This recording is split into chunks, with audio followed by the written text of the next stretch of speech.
Mailing and shipping can seem like a no-win situation. The post office takes too much time, and a postage meter is too expensive. Luckily, there's a better way. Stamps.com. With Stamps.com, buy and print official U.S. postage for any letter or package using your own computer and printer. Sign up for Stamps.com and use the promo code BUNKER for this special offer, a 4-week trial plus a $110 bonus offer that includes postage and a digital scale.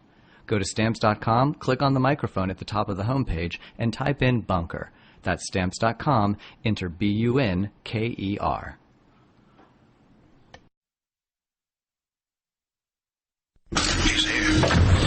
He's here. Now, broadcasting from the underground command post, deep in the bowels of a hidden bunker, somewhere under the brick and steel of a nondescript building, we've once again made contact with our leader, Mark Levin.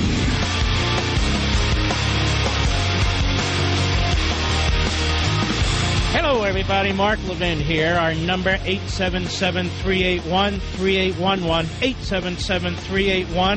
877-381-3811.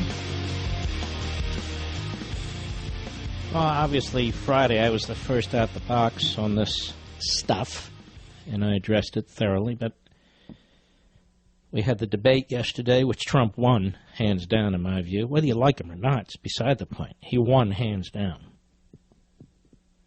And I'll get into that in a minute. And I'm starting to think about this morality stuff. Now, everything we do should involve morality, should it not? It does. Oh, it does. I've never talked like Trump has talked. Probably haven't done the things that Trump has done. I'm fairly certain of that. I'm a square. I really am a square. But let me ask you a question. I'm serious about this question.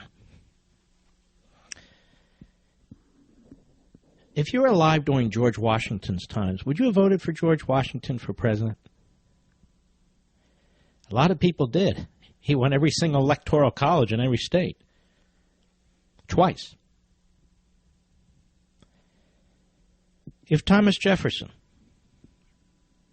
had been running, you were alive back then, would you have voted for Thomas Jefferson, the primary author of the Declaration of Independence? Would you have voted for James Madison, the primary author of the Constitution of the United States? How about James Monroe, the last of the founders who was president of the United States? Were they fit to be president? Were Washington, Jefferson, Madison, and Monroe fit to be president? They all owned slaves. They all owned slaves. And yet, without these four monumental figures in American history, we wouldn't be the country we are today, now would we? No. Listen clearly, Donald Trump is not Washington, Jefferson, Madison, or Monroe, and of course neither is Hillary Clinton. That clearly is not my point. Is it?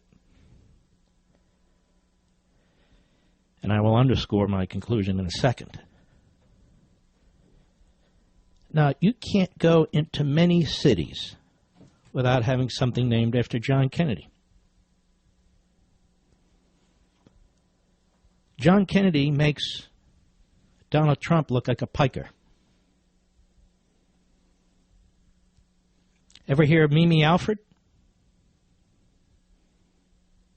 She was 18 years old and a virgin.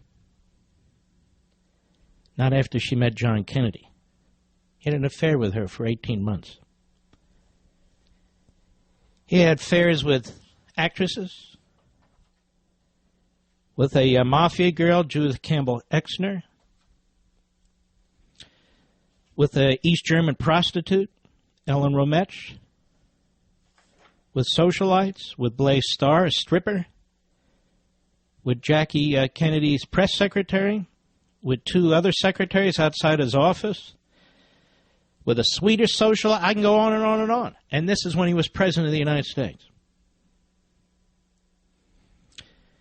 He was very, very close friends with Ben Bradley over at the Washington Post. Ben Bradley participated in covering up everything. Everything. Was John Kennedy a great president? I don't think he was a great president at all. He had a horrific ending, that terrible, terrible assassination. But would the Democrats vote for John Kennedy if he were alive today? You better believe they would. What about his brother Ted Kennedy? The Lion of the Senate, as John McCain and Orrin Hatch used to refer to him. Ted Kennedy, liberal icon, leftist icon, loved by liberal newspaper editorial pages from coast to coast. Who can forget Chappaquiddick? Where a Capitol Hill staffer died, drowned.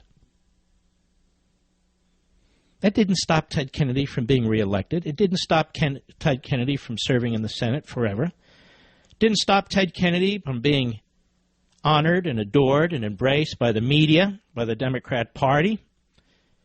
And, of course, he helped Barack Obama get the nomination for President of the United States. Nobody even talked about Chappaquiddick again in the latter years of his life.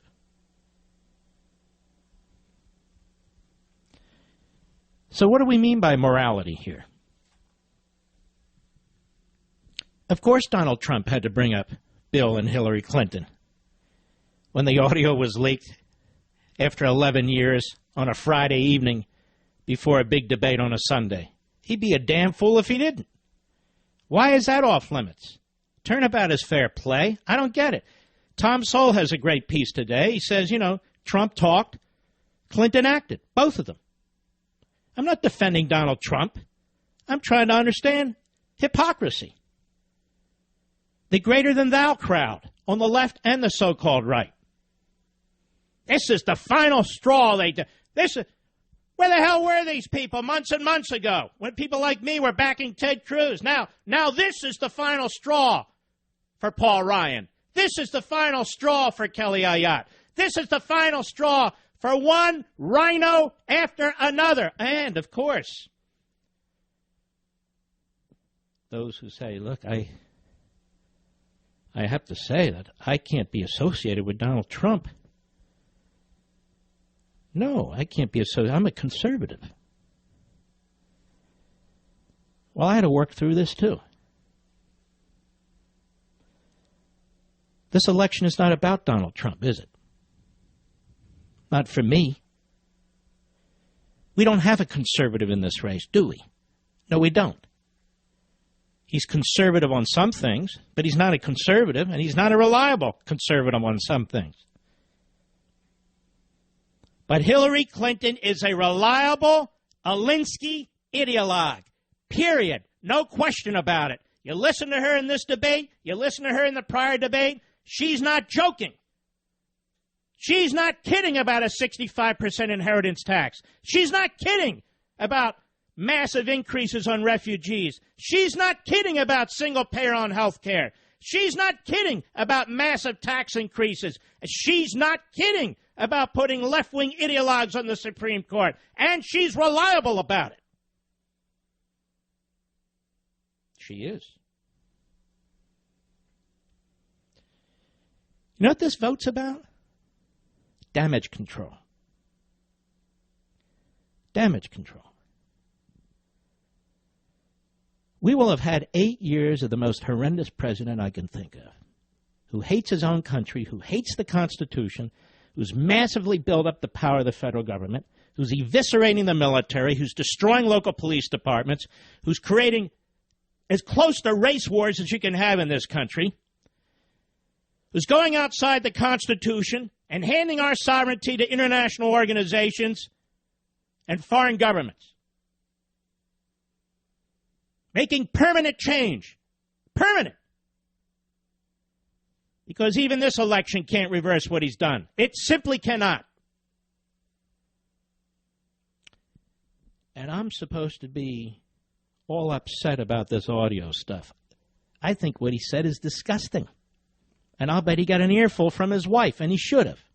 And his kids, and he should have. It is. It's disgusting. It's pathetic. But he didn't rape anybody.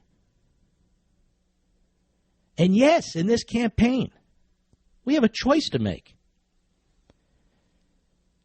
It is not the moral and principled thing to do to stand down in this election. It is not the conservative thing to do to stand down in this election. Oh, hell, I thought about it for a long time. But in the end, I understand. This is a plebiscite. It's a plebiscite against Hillary Clinton, against Barack Obama, against the centralized state. No, we don't have the candidate that I wanted. But I can't change that now, can I? No, I can't. So the moral high ground is not to duck the tough decision and stand on the sidelines while some of us make the tough decision. That's not the moral high ground. The principled high ground is not to stand on the sidelines and watch your country crater and say, I told you so, I told you so. No, that's not the principled high ground either. The real test of a human being is what they do when they're challenged, when it's not easy, when they don't like the choices. But the moral and principled thing to do, not for conservatives, is to whine and complain and, oh, woe is me, and just sit on your ass. I'll be right back. Mark Levin.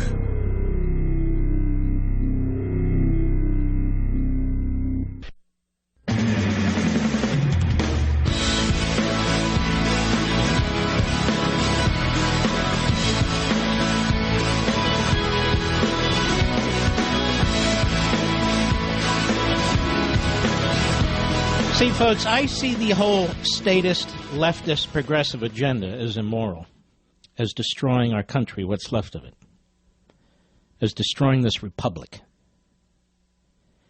as destroying the future for our children and grandchildren. I surely do. Wrote a whole book on it, Plunder and Deceit. Hillary Clinton has $1.1 trillion in new taxes and trillions more in spending and borrowing. Is that moral? What we're doing to our children? Tell me. Bringing in hundreds of thousands of refugees, including a large percentage from parts of the world where they're terrorists, when the enemy says they're going to infiltrate these refugees, and they have in Europe. Knowing that, seeing it, hearing it, knowing it. Tell me, is it immoral to bring all these people into the country? Under the phony suggestion that they can all be properly vetted? Now, you know the federal government's incompetent. You know that's not going to happen. Tell me, is it moral to vote for somebody who helped unleash mayhem, murder, slavery, torture in the Middle East? Beyond what was already there? Is that moral? Tell me, is it moral to vote for somebody who toppled a tyrant in Libya who was in a cage, who surrendered his nuclear ambitions to us because he didn't want to be toppled, to Al-Qaeda and ISIS? Tell me, all the suffering that's now going on in all these parts of the world, is it moral to vote for the person who participated in such policies? I'm curious. Is that moral? Is it moral to steal the wealth from people who created it, to give it to other people because you have now power in the federal government to do that as they redistribute wealth? Is that moral? Is it moral to shut down industries because your ideology doesn't accept them, like the coal industry? Is that moral? Let's have the debate. I'm ready to discuss it. Morality. Tell me, is it moral to have people in news, on TV and radio, who've had fallen lives and moral lives, who've been drug addicts, who've cheated on their wives, whomever they are, Now preening? Is that moral? I'm just curious. Look at our culture. It's a disaster. It's a mess. It's a disaster. It's a mess. I'm disgusted with it. I don't sit here every day, and I never have, slobbering all over Donald Trump. I don't pretend he's the conservative like some of these pseudo-conservatives do. You won't find me in the Rockettes. You won't find me with them. No. But I'm voting for him. I'm voting for him because it's the moral and principled thing to do to stop her. And to stop her agenda. Maybe not all of it. She made it abundantly clear last night who she wants on the Supreme Court. Now, those who would have us dismiss this are ignorant. They're ignorant of how this country works now. The Supreme Court has the final say on anything it wants to have the final say on. Just supposed to pretend that's not true? This guy that Obama nominated isn't even left-wing enough for Hillary Clinton. You know what she said the other day? No, she's not necessarily going to renominate him. Why? Because Hillary Clinton wants to nominate a radical leftist. We know this because of what she said yesterday. And I'm going to play it. I'm not going to play the whole debate. There's a few things I want to play to focus on. Well, that's going to affect me, you, your children, your grandchildren, and generations to come. And there's no pretending otherwise. Nothing can excuse it. Is that moral? Sitting on the sidelines when you know that's going to happen? Is that moral? I'm just curious. Now they're looking at all the things he said on. What the hell show was his show? I don't even remember. The Apprentice. Oh. What did I say Friday? How come they didn't look at all this during the Republican primary? Because they wanted to nominate Trump in order to knock him down. That's why. How many times have I said he's the weakest candidate or among the weakest candidates to nominate against a pathetic Hillary Clinton? So many times I can't even count it. But here we are. There's not a damn thing I can do about that. Try as I did. There's nothing I can do about it. Nothing. Nothing. And by the way, he could well lose in a massive landslide. I've been talking about that now for months. I'm not wishing it.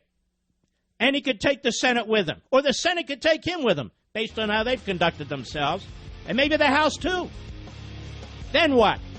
Well, at least I wasn't identified with him. What are you talking about? It's not about whether you were identified with him. It's about the country, for God's sakes. At least that's where I'm coming from. I'll be back.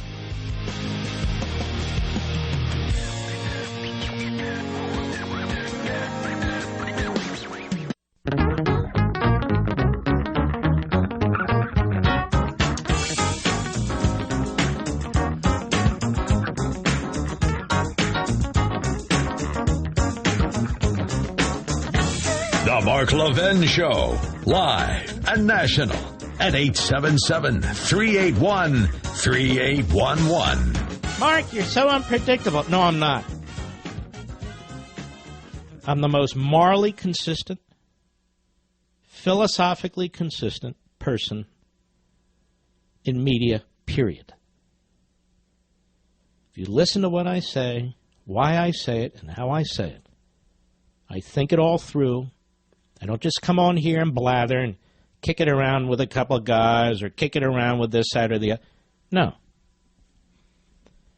I'm tired of those who are going to contribute to the decline and the degradation of this country.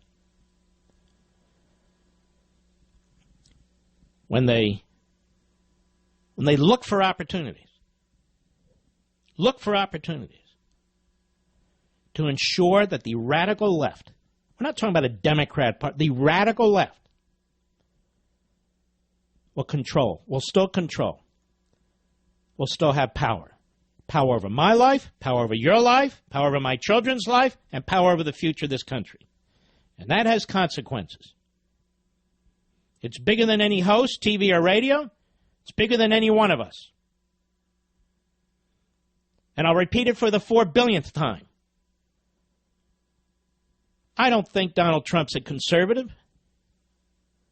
I don't think he's reliable even on the things where he says he's conservative. But that's not the choice right now, ladies and gentlemen. Now is it? No, it's not. The choice is she's president or she's not. It's a plebiscite. That's the way I view it.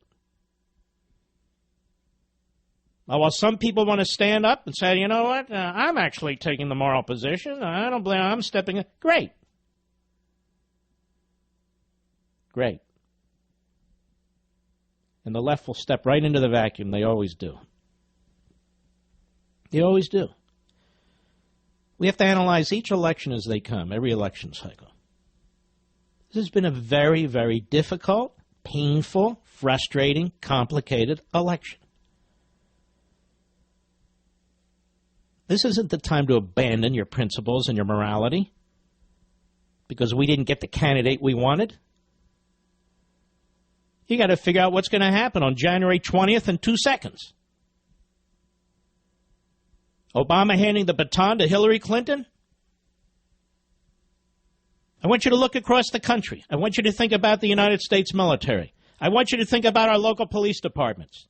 I want you to think about all the communities that are going to be overrun with yet more illegal aliens. I want you to think about another $1.1 trillion in taxes. I want you to think about all the businesses that are going to go broke. And don't tell me your position's moral because you're sitting at home eating potato chips while this is going on.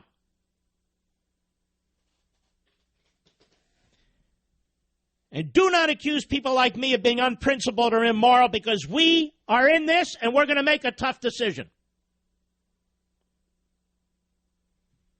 It's not a decision I want to make based on these two candidates. It's a decision I have to make based on these two candidates. And I'm oh, well, you never know what's going to come out. He may have said something on The Apprentice. Oh, and Geraldo Rivera has tapes. So now the nation's going to turn on Geraldo Rivera. Is that it?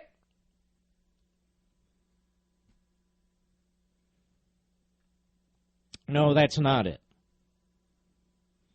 And even if we all muster our votes, husband our votes, to get behind Trump to defeat her, we still likely will lose.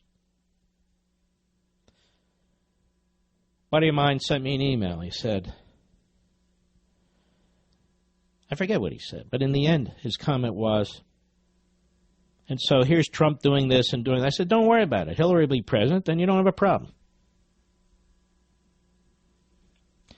And I don't need lectures from these Trump media surrogates and talking heads who, when we had an opportunity to choose a candidate who was a solid constitutional conservative without all this baggage by the name of Ted Cruz, or several other candidates,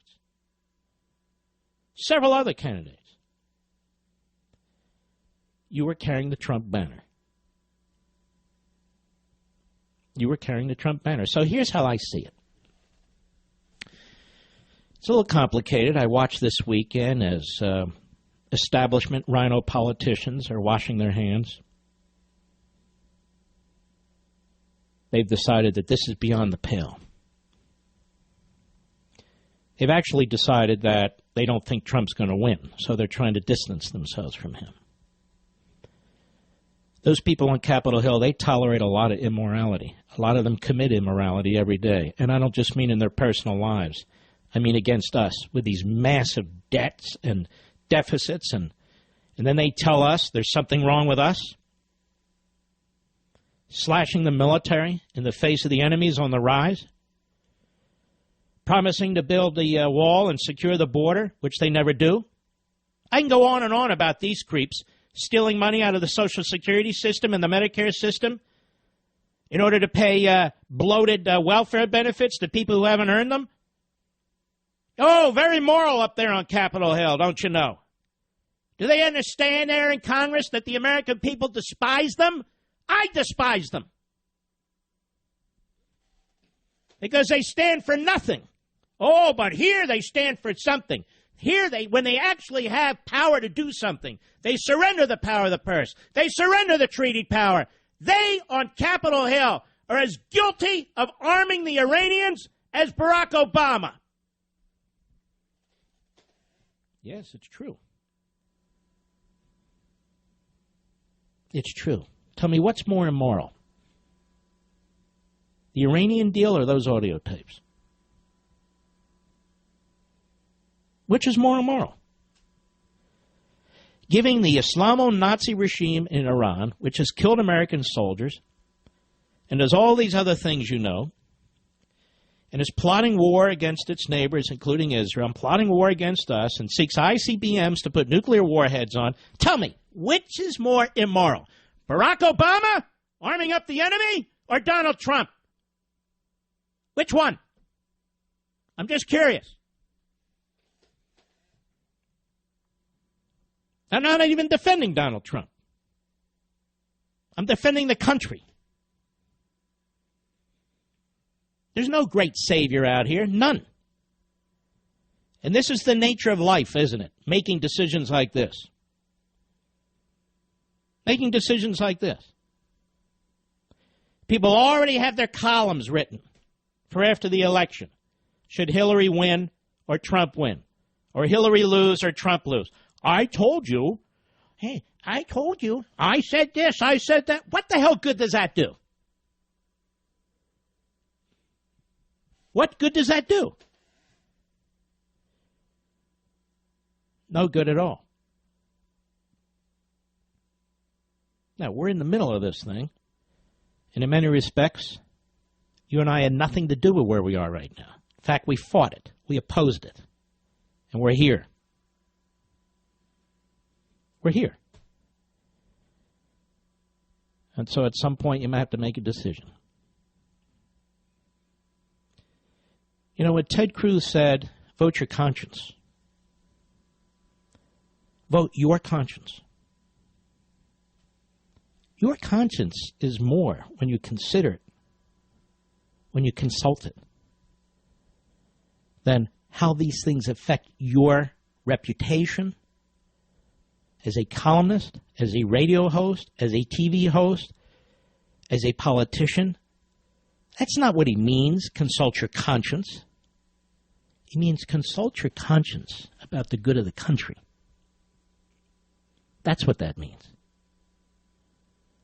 That's what that means. That's what this election's about.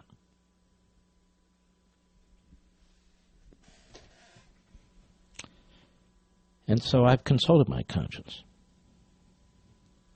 And I know what the moral and principled thing to do is. Not to slobber all over Donald Trump, pretend he's a conservative, redefine and rewrite conservatism to accommodate him. And I've seen conservatives do that all over the country, even people leading conservative groups, even so-called evangelical leaders. I've seen them bend on knee and sell themselves out. And it's disgusting. I've seen these so-called conservatives on TV, politicians and otherwise, sell their soul and turn conservatism inside out. Like we're stupid, like we don't know what conservatism is, as they pretend to be populists. Multimillionaires, billionaires pretending to be populists. Not populists. Or maybe they are. Definitely not conservatives. I understand the resentment from this primary, where people are personally attacked, where their wives are personally attacked, where their fathers are personally attacked, where their looks are personally attacked. It was disgusting. And I said so. But here we are. Now, what do we do about it? For some people, they do nothing. And they say that's the moral thing to do. That's the principled thing to do. That's the conservative thing to do. Well, as what I believe to be a moral person, best I can do, a principled person, a conservative for 45 years, they're dead wrong. I'll be right back. Mark Levin.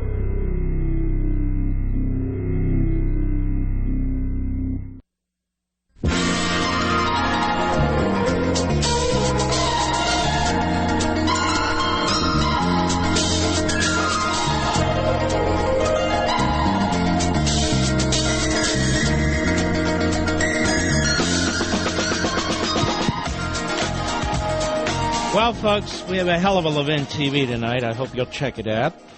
You can go to LevinTV.com to sign up and register with us. You can call 844-LEVIN-TV. Levin is L-E-V-I-N. Just 5 letters, very simple. L-E-V-I-N.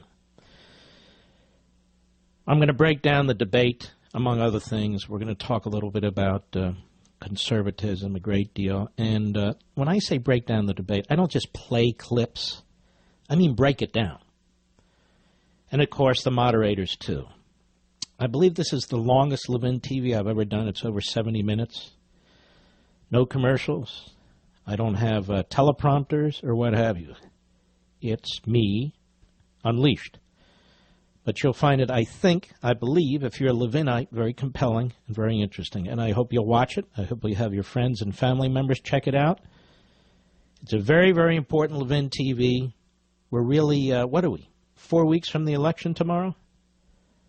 30 days from the election, come tomorrow. And I think this is a very, very crucial Levin TV. I hope you'll check it out.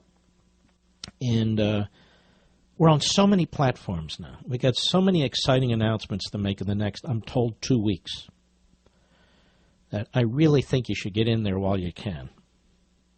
So it's LevinTV.com, 844-LEVIN-TV. Trust me, you've never seen anything like this in your life. It's different than everything on cable, on satellite, on network TV. We make maximum use of the new platforms and technologies that are out there. So give us a call. We'll tell you all about it. You can watch us on your iPhone or your Android. You can watch us on your PC, your laptop. Go down the list here. I'll get. If you have a smart TV, you can watch us on Roku. It's one of the most popular programs on Roku, by the way. Amazon Fire TV, Amazon Fire tablet, Android phone or tablet I mentioned, iPhone or iPad, laptop, home computer, the new Apple TV. Check it out. I hope you will. And join us. Over 200 shows a year. That's a big deal. How much time do I have, Rich? So here's my question. It's amazing, like lemmings. You notice the Democrats never attack their leaders, never attack their candidates. I don't care if they violated the Espionage Act. I don't care if they've endangered the country. I don't care if their policies lead to slavery and mass executions, as in Libya and as in other parts of or in the Middle East. No, it doesn't matter. Obamacare destroying one household after another, budgets and health care. But then you watch the Republican side. Why do you think they put these leaks out? To affect the Democrats? No, because they know the Republicans will start running in circles and backwards. And so we've heard the same line over and over and over again. Trump should step aside and let Mike Pence step up. I'm a big fan of Mike Pence. But how does that work? If Trump were to drop out, Pence can't just step in. What happens to the 500,000 votes that have already been cast in early voting? Remember that? Early voting? Some states have it very early. How about absentee ballots that have already been cast? What happens to them? Tell me, do you think blue states will just roll over backwards and say, you know what, let's accommodate the Republican ballot? No, they're not. How about other states that can't do it because they don't have the ability to do it? Now, what would happen if Trump were to step aside and Pence were to move up is we'd lose in a massive landslide because people are already voting. So why do people keep saying, let's do that? What is the point of that? What's the point of saying it when it's an impossibility? Again, I'm not saying this because I'm all excited about Donald Trump. I'm saying this is irrational. It can't happen. It's not possible. Which is why I rhetorically asked those questions on Facebook on Saturday morning. If Trump drops out and Pence steps in, as many suggest, how does that work? What happens to the votes already cast in the early voting and absentee voting? Will states change their election day ballots, paper and machine? What if some can't do it? What if some won't do it? Why would blue states controlled by Democrats even try to accommodate the Republicans? They won't, and they can't. So why do people keep bringing it up? And so this is the situation. But many of you will be happy because I suggest to you that Hillary Clinton's going to win. Again, it's not a prediction. It's just something I'm thinking about. She may take the Senate with her. I can say, and I will say, Trump wasn't my choice, but there he is. And so now every decision that comes down from the Supreme Court, is that what I'm supposed to say? Trump wasn't my choice, but there it is. How does that fix anything? How does that address anything? Do we have time for this or not, Mr. Producer? Okay, after the top of the hour, I want to remind you what Hillary Clinton said about the qualification she's looking for in a Supreme Court justice. And trust me, she means it. She means every word of it. She never mentioned the word Constitution, not once. Trump spoke for 30 seconds, and he did mention the word Constitution. Well, Mark, excuse me. It shows you a mindset with Hillary Clinton. She doesn't give a damn about the Constitution. Not a damn. And that you can rely on. That you can rely on. All right, folks. I hope you'll stick with us. A lot more to go, including your calls. I shall return.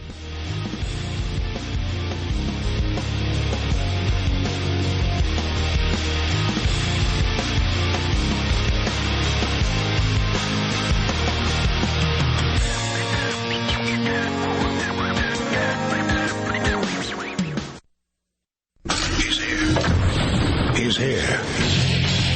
Now, broadcasting from the underground command post, deep in the bowels of a hidden bunker, somewhere under the brick and steel of a nondescript building, we've once again made contact with our leader, Mark Levin.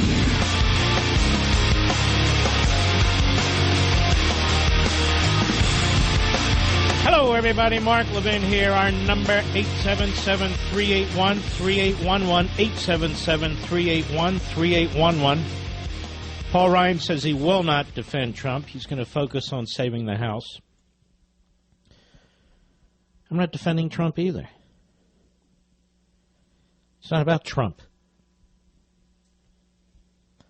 It's about, in essence, what I would consider a plebiscite. NBC Wall Street Journal has a poll, I don't know how accurate it is, that Hillary Clinton's 14 points ahead right now. Now, that's before the debate. Mark, you can't believe that. Can't. Stop fooling yourselves. I've never seen a crappier Republican campaign in my life. Stop fooling yourselves. 14 points seems like a lot, but he's way behind right now for a host of reasons. And we do need to try and hold the line in as many House and Senate seats as possible. But you don't hear me come on this microphone to defend Paul Ryan either. He has a lot to explain as far as I'm concerned when it comes to this country. As does Mitch McConnell. Even more, Mitch McConnell. Massive debt. While they pretend they don't have any power. The phrase government shutdown scares them. So they'd rather destroy the Constitution, empower the president, drive up the debt, than use the power of the purse, which has only been used 20 times since 1974. That is, government shutdowns. So for them, it's more important that we continue to fund every aspect of the government, with or without a Republican Congress, and change no policies, then, God forbid, shut down the government for 3 weeks. See, Obama has trained them. They haven't trained Obama. Obama has trained them. And so what's happened in the last 100 years, particularly in the last couple of decades, is the power of the president. When it comes to the elected bodies, the president is all-powerful. And even more than the president, it's the courts. That's why after the 2014 election, when the Republicans took the House and the Senate, Barack Obama actually became more powerful. Did you notice that, Mr. Producer? He became more powerful when we elected the Republican Congress. He said, you know what? I'm going the way of the fiat, the decree, the order, the directive. I'm going to use the army that is my bureaucracy, and I'm going to legislate up the wazoo. We're going to issue regulation after regulation after regulation. Not a damn thing they're going to do about it. They're not going to use the power of the purse. They already told me. They're not going to use impeachment. They're too scared. So they can't stop me. Well, they'll use the courts. I'll change the courts. So we have a soft dictator. That's what I've said, and that's what I mean. If you understand the history of this country, and most of you do. Wow. Cory Gardner of Colorado says he can't defend Trump. He'd prefer Pence. Okay, genius. So how do we do that? How do we do that? And by the way, I like Pence too. But they're just full of smoke, full of hot air, blowing smoke. You know what I mean.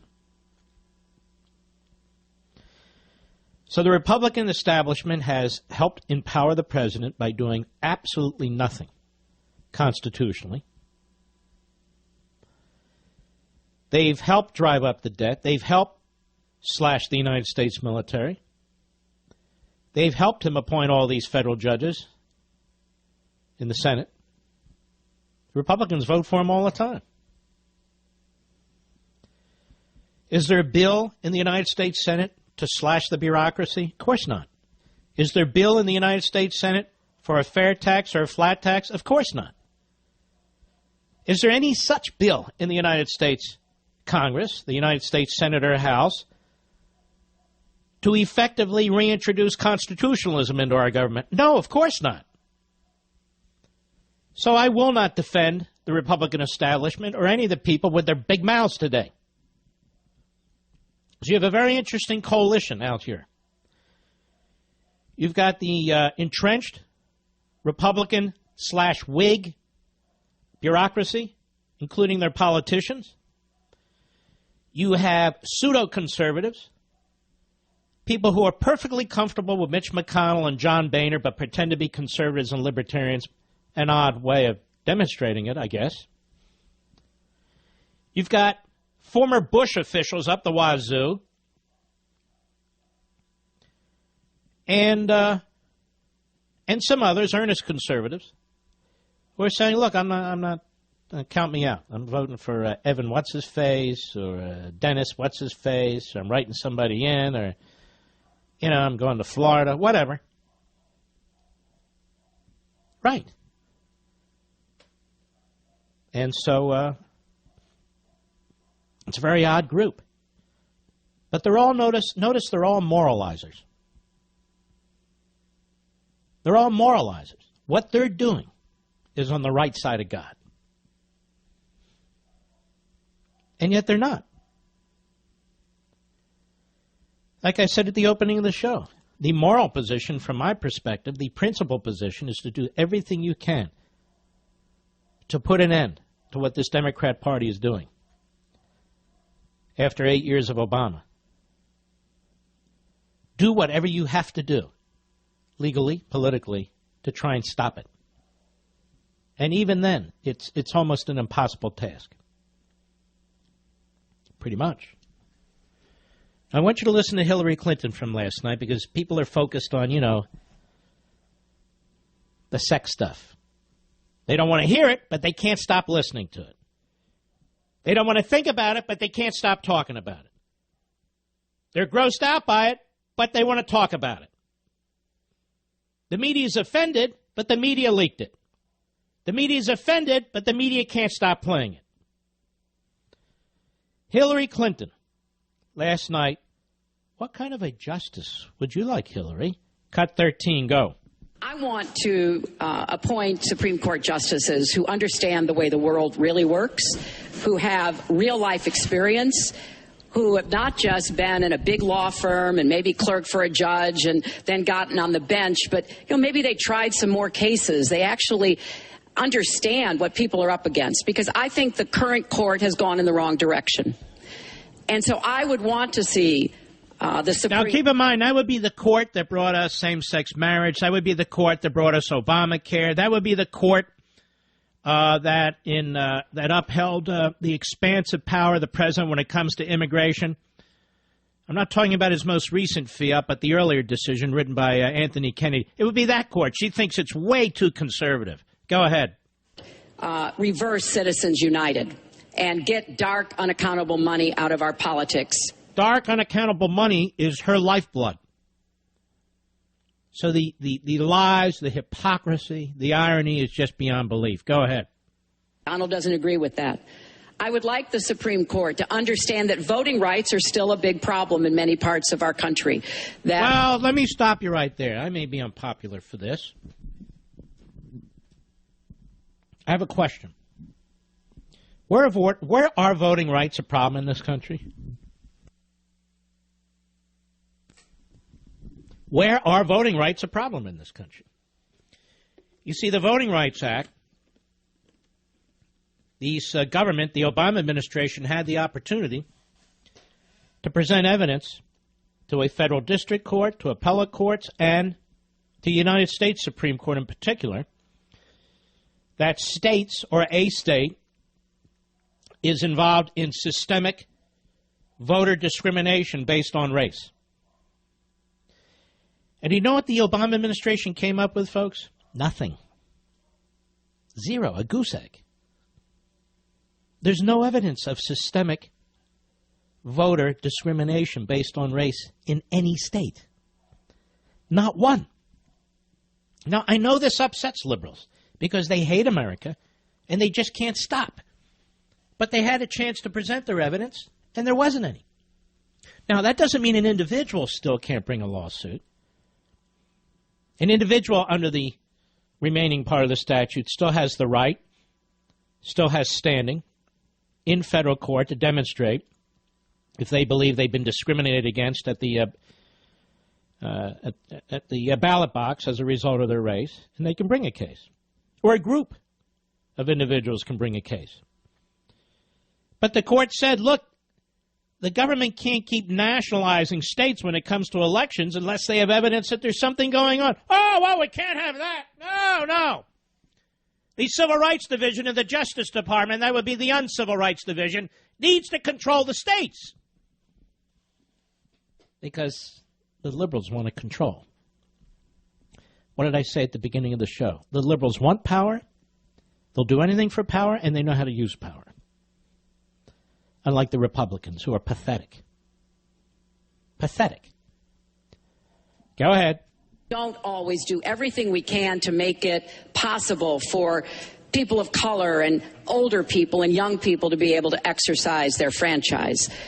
What is this? What is she talking about? What is she talking about? Do people of color, older people, and younger people have problems voting? Do they not know where their precincts are? What is she talking about? So who is standing in the way exactly? Can we have some names? Which mayor, which councilman, which local judge? Who's standing in the way of older people, younger people, and people of color from voting? Nobody. That's who. Go ahead. Court that will stick with Roe v. Wade and a woman's right to choose, and I want a Supreme Court that will stick with marriage equality. I want a Supreme Court that doesn't always side with corporate interests.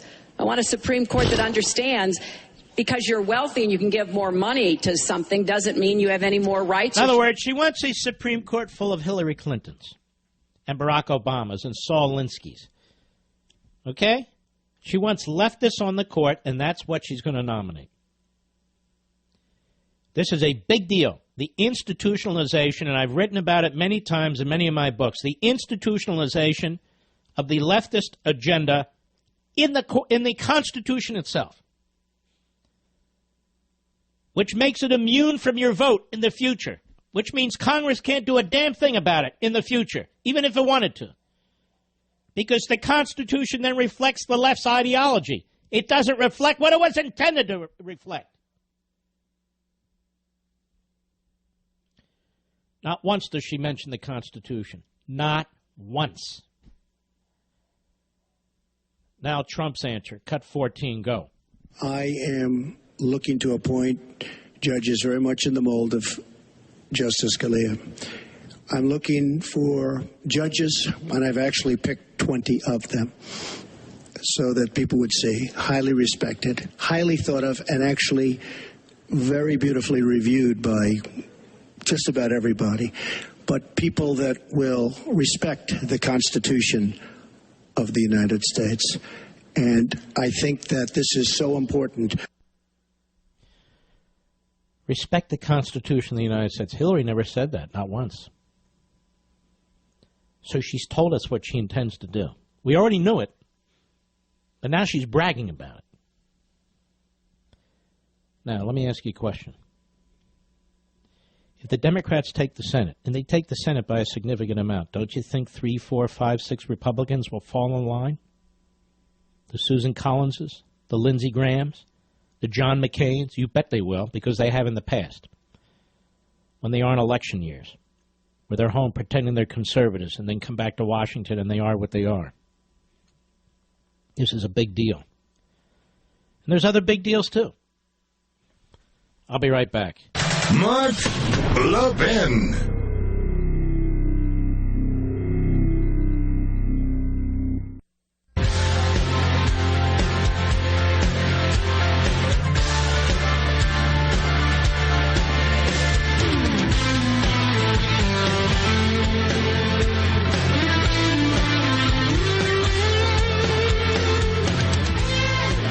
One business is always. All right. Let's go to a caller or two. Let's see what you folks are thinking. Then we'll get more into the debate, not just play clips, but we'll analyze them together. Donna, Frederick, Maryland, the great WMAL. Go. Hello, Mark. Thanks for having me on. I just wanted to say the thing that I thought was an outrage that Hillary actually did, and it's so ironic, was when she directed people to go to her website for the truth. And I just lost it. I was like, how stupid was that? Well, I know one lie. I mean, there are many, but one lie she said is the Syrian red line that Obama drew was after she left the Secretary of State. That's a lie. That's not correct. Yes, that's correct. And there was another interesting little bit that she did.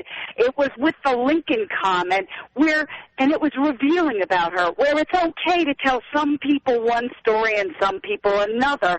And I don't even remember what site she sourced for that, but it was like so stupid. And I think most people see through it all. And I hope and I pray that our conservatives don't forget about all the good that Trump did by selecting Mike Pence. Let's not lose sight of that, despite all the stupid comments. Listen, I have to tell you, none of these arguments persuade me. That's not, and I've said it over and over again, why I'm doing what I'm doing. It's to stop her. And so, yes, he selected Mike Pence, and that was a very good choice. But really, you got to do more. And this is what I've been saying for months and months now. These people who have backed Trump, just because, I don't know if it's celebrity, they claim he's an out, so whatever it is, never challenge him on the issues. They, in fact, changed their own principles and belief systems to accommodate him. That's very foolish. That's very stupid. We're not cultists. We're conservatives. We're Americans. We've never been cultists. So I'm not excusing what he said. I'm just putting it in context. Well, what do we mean by morality? And which is why I spent the whole first hour discussing morality. I could spend the next hour too, but how boring would that be? So I resent the fact that we're being played like this by the media. I resent the fact we're going to continue to be played like this by the media, which puts not just a thumb on the scale, which puts their whole damn body on the scale. And so I know of no other way to stop Donald Trump unless somebody, to stop Hillary Clinton unless somebody else knows. I know of no other way to legitimately stop her. None. None. Third-party stuff, fine. People can get excited with that. Writing a name in, oh, wonderful. But one of the two will be president of the United States, most likely her. And it's a situation that you and I and others fought, but this is it. And a lot of people just don't get it because they don't want to get it. Thank you for your call. Levin has become one of the RNC sewer rats. How Trumpkin of you, Mark. You know, the usual crap.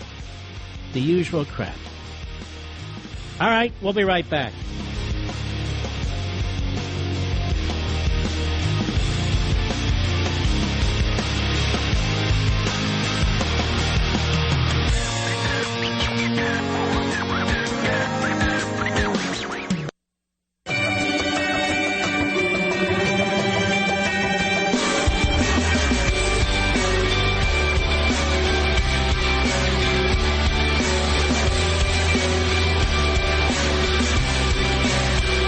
Where Americans meet to defend liberty and defeat tyranny. Call the Mark Levin Show now at 877-381-3811. Ambassador Stevens. The question is that the discipline of a good leader? Six said a lot of things. I think we should. We can. No, Mr. Trump, we're going to go on. This is about the audience. Disaster as a Mr. senator. Trump, we're going to move on. Oh, please. You didn't delete him? Allow her to respond, please. Personally, what do you think will happen if Aleppo falls? I think Aleppo is a disaster, humanitarian. What do you think will happen if it falls? How stupid is our country? There are sometimes reasons the military does that. Psychological warfare. I can't think of any. It might be to help get civilians out. Getting a subpoena from the United States Congress. We have to move on. Secretary Clinton, you can respond, and we got to move on. We want to give the audience a chance here. In jail, let alone after getting a subpoena from the United States Secretary Congress. Clinton, you can respond. Then we have to move on to an audience question. Where the Mr. Trump, I want to get. Let me follow on this. Just one thing. First of all, Hillary, everything's broken about it. Everything. 15,000. Please allow her to respond. Brought up the email. No, it hasn't. It hasn't, and it hasn't been finished at all. Ken Karpowicz has a question. It's nice to 1-on-3. Particularly that Raditz. She's unbelievable. She was at the Obamas came to her wedding. How does this presidential commission pick somebody like that? Really bizarre. And the economy is not in good shape. Since we left the gold standard in 1971, total outstanding public and private debt soared by 40 times. By contrast, the GDP expanded by only 16 times. The country's current ratio of debt to income is an unprecedented and dangerous departure from its historic norm. Now, we got here as a result of money printing, perpetual Washington stimulus, and bailouts.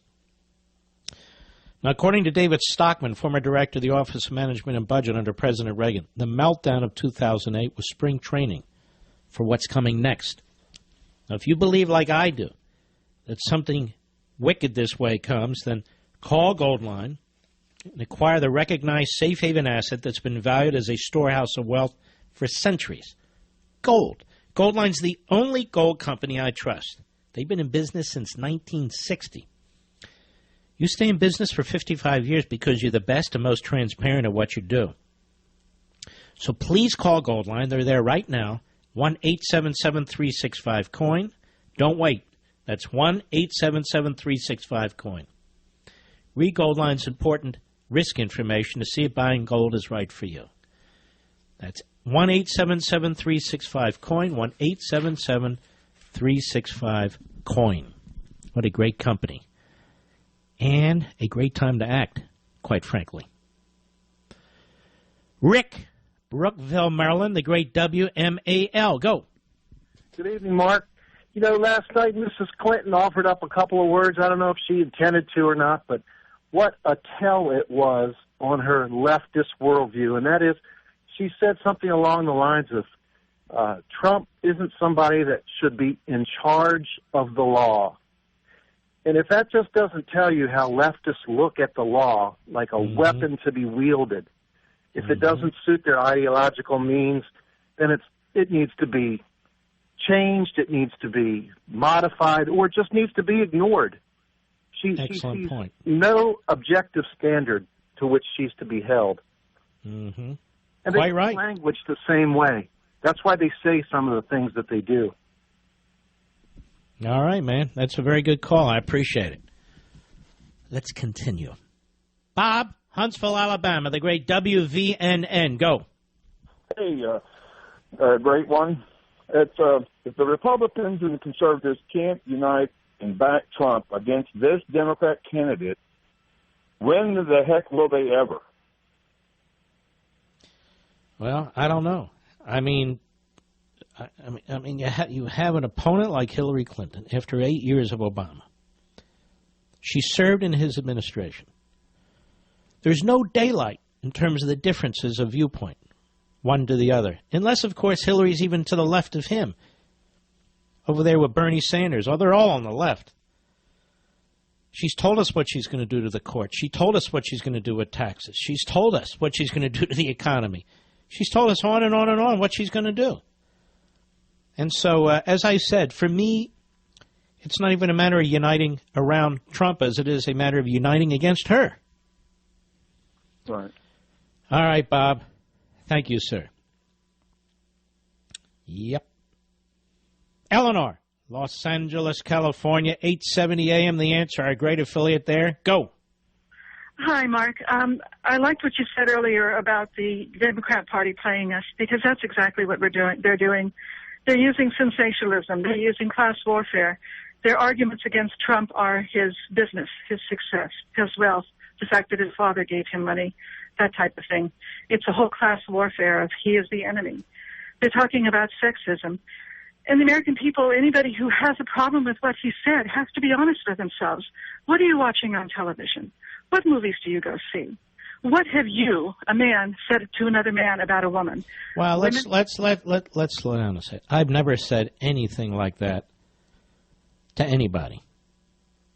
So I don't agree. We're not all that way. I understand what's happened to the culture. We all do, and I've talked about it, and again, through the course of this program and in the first hour. I don't do that stuff. I don't go to those movies. And there's a lot of us who don't do that stuff and go to those movies. So I'm not going to excuse it. And I'm not going to surrender my beliefs. That said, what is the moral thing to do in this situation, I think, or the principled thing to do in this situation, I think, it's to save what's left of the country. Because she's going to pick up right where Obama left off. She's going to build on top of what he has done. This is the progressive movement. It's been going on for over 100 years. They are statists. They are statists. We have an extremely imperfect candidate in the Republican Party.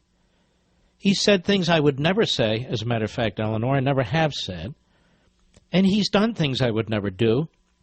And on top of that, I don't like the way he ran his primary, quite frankly.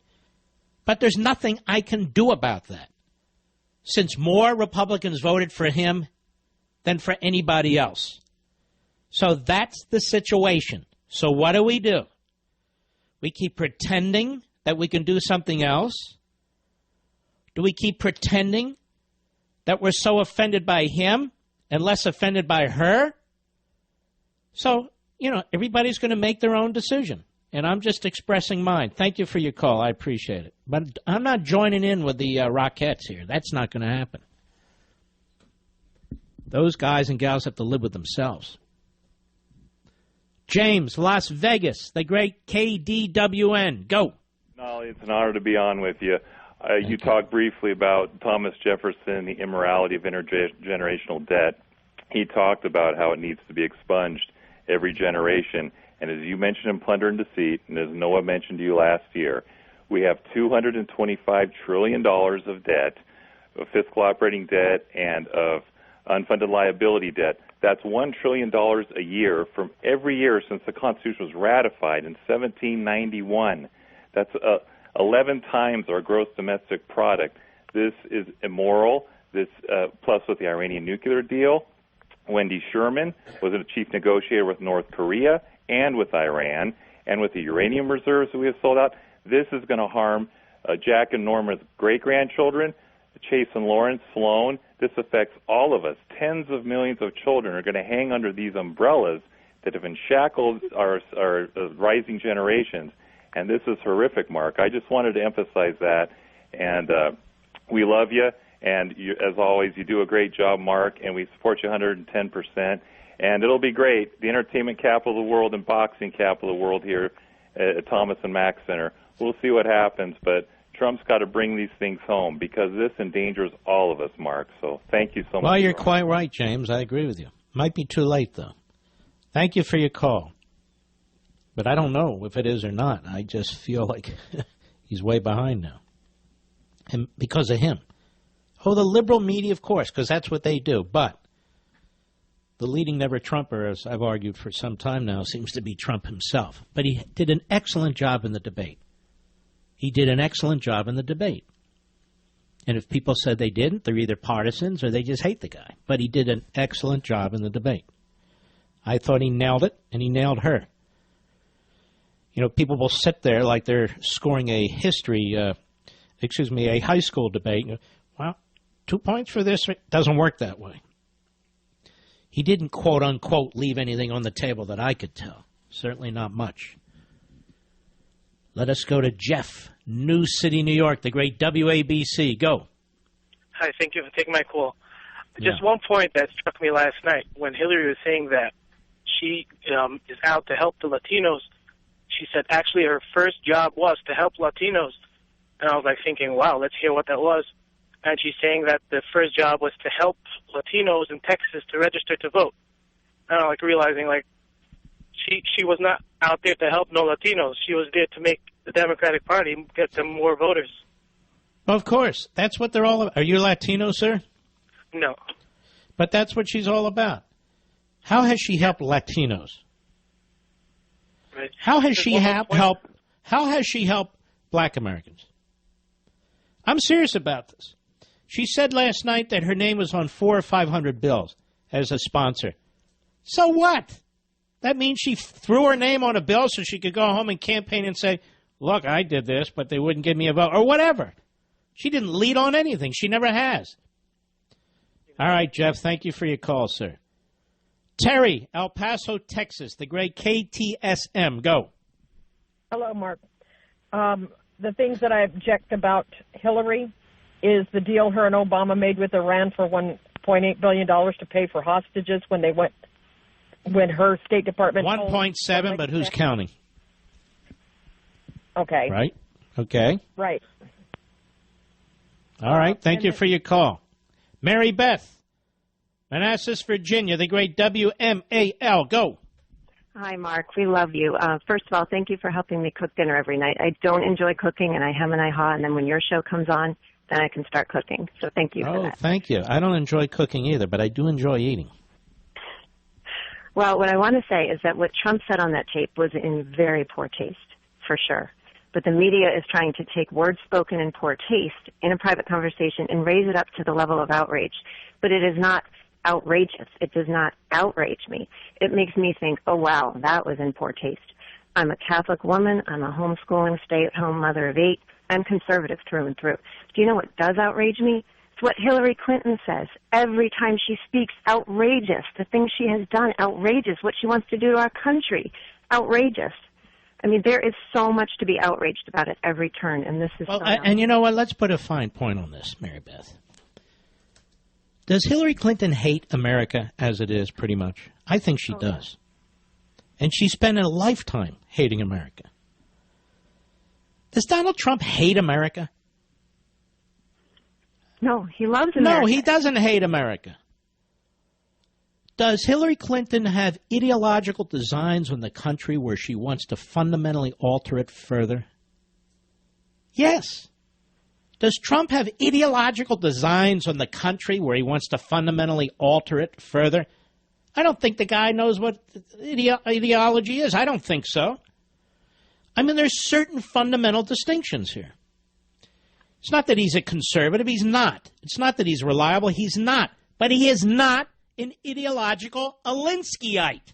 That we know. And she's on the ballot. That's the bottom line for me. All right, thank you for your call. I'll be right back. Mark Levin.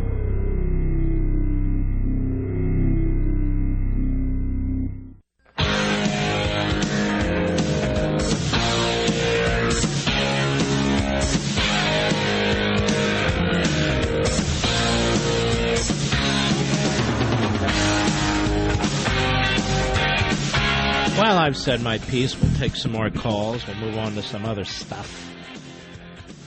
There are a couple more clips, not of the debate, but of what people are saying that I think you might find interesting. What you choose to decorate your windows may not be the most important choice you make this year, but it will be an important choice. It will affect the look of your home or office for many years to come. So why not make the best choice? Which is why I choose Blinds.com. Now, they make ordering online easy, and their design consultants will answer your questions and walk you through every step of the self-installation to make sure you get it right. Their 100% satisfaction guarantee means even if you measure incorrectly or pick the wrong color, they'll remake your blinds for free. And if you want samples, they're free. Shipping is free, too. Get made-to-order custom blinds without paying custom prices, without leaving your home at Blinds.com today. Plus, just for you in this audience, the Blinds.com 20% site-wide discount is extended through October 31st when you use promo code Levin. So go to Blinds.com, use promo code Levin for your 20% discount through October 31st. That's Blinds.com, promo code Levin. And see Blinds.com for details. All right, let's take a call here. Brian Lee, Summit, Missouri, the Mark Levin app. Go. Hey, nice to talk to you again. All right. I also looked up after we talked last time that you might have some legal companies in Kansas City, Missouri. But let me get to my point. What do you think about I don't have any legal companies in Kansas City, Missouri. Landmark Legal Foundation has an office in Kansas City, Missouri. Exactly. I looked that up, and it's good to see that. But let me talk to you, Mark, about your comments about last night when Hillary brought up Abraham Lincoln, because I know you're a staunch, and I am, too, a staunch of Abraham Lincoln. When he talked about, what she brought up was his... Well, let's hear it. Cut eight, go.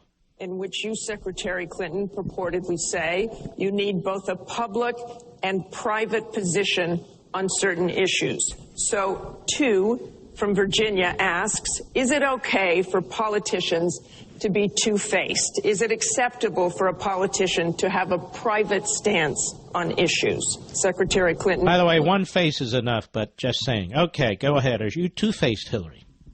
Minutes. Right. As I recall, that was something I said about Abraham Lincoln after having seen the wonderful Steven Spielberg movie called Lincoln.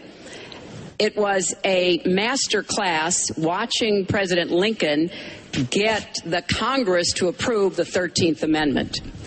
It was principled and it was strategic.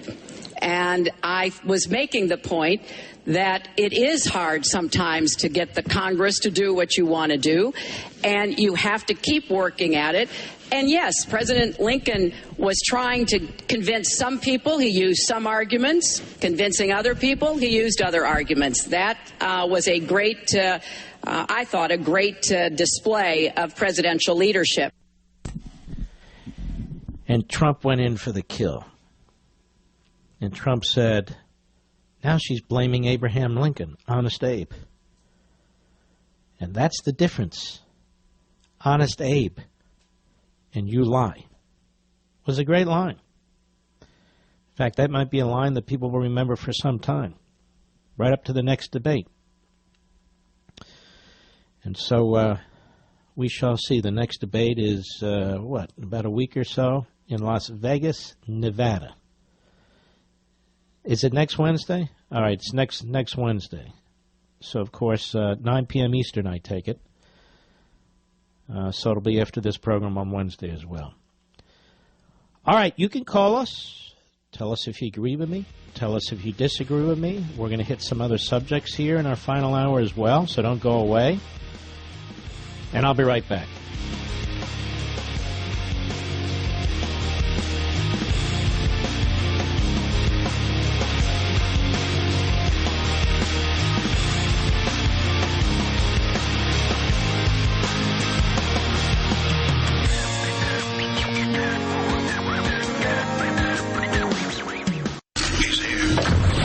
He's here.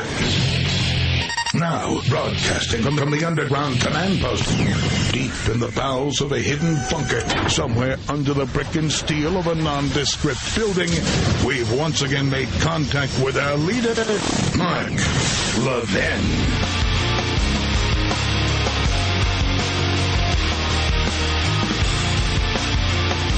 Hello, everybody. Mark Levin here. Our number, 877-381-3811, 877-381-3811. Thank you for joining us in our final hour.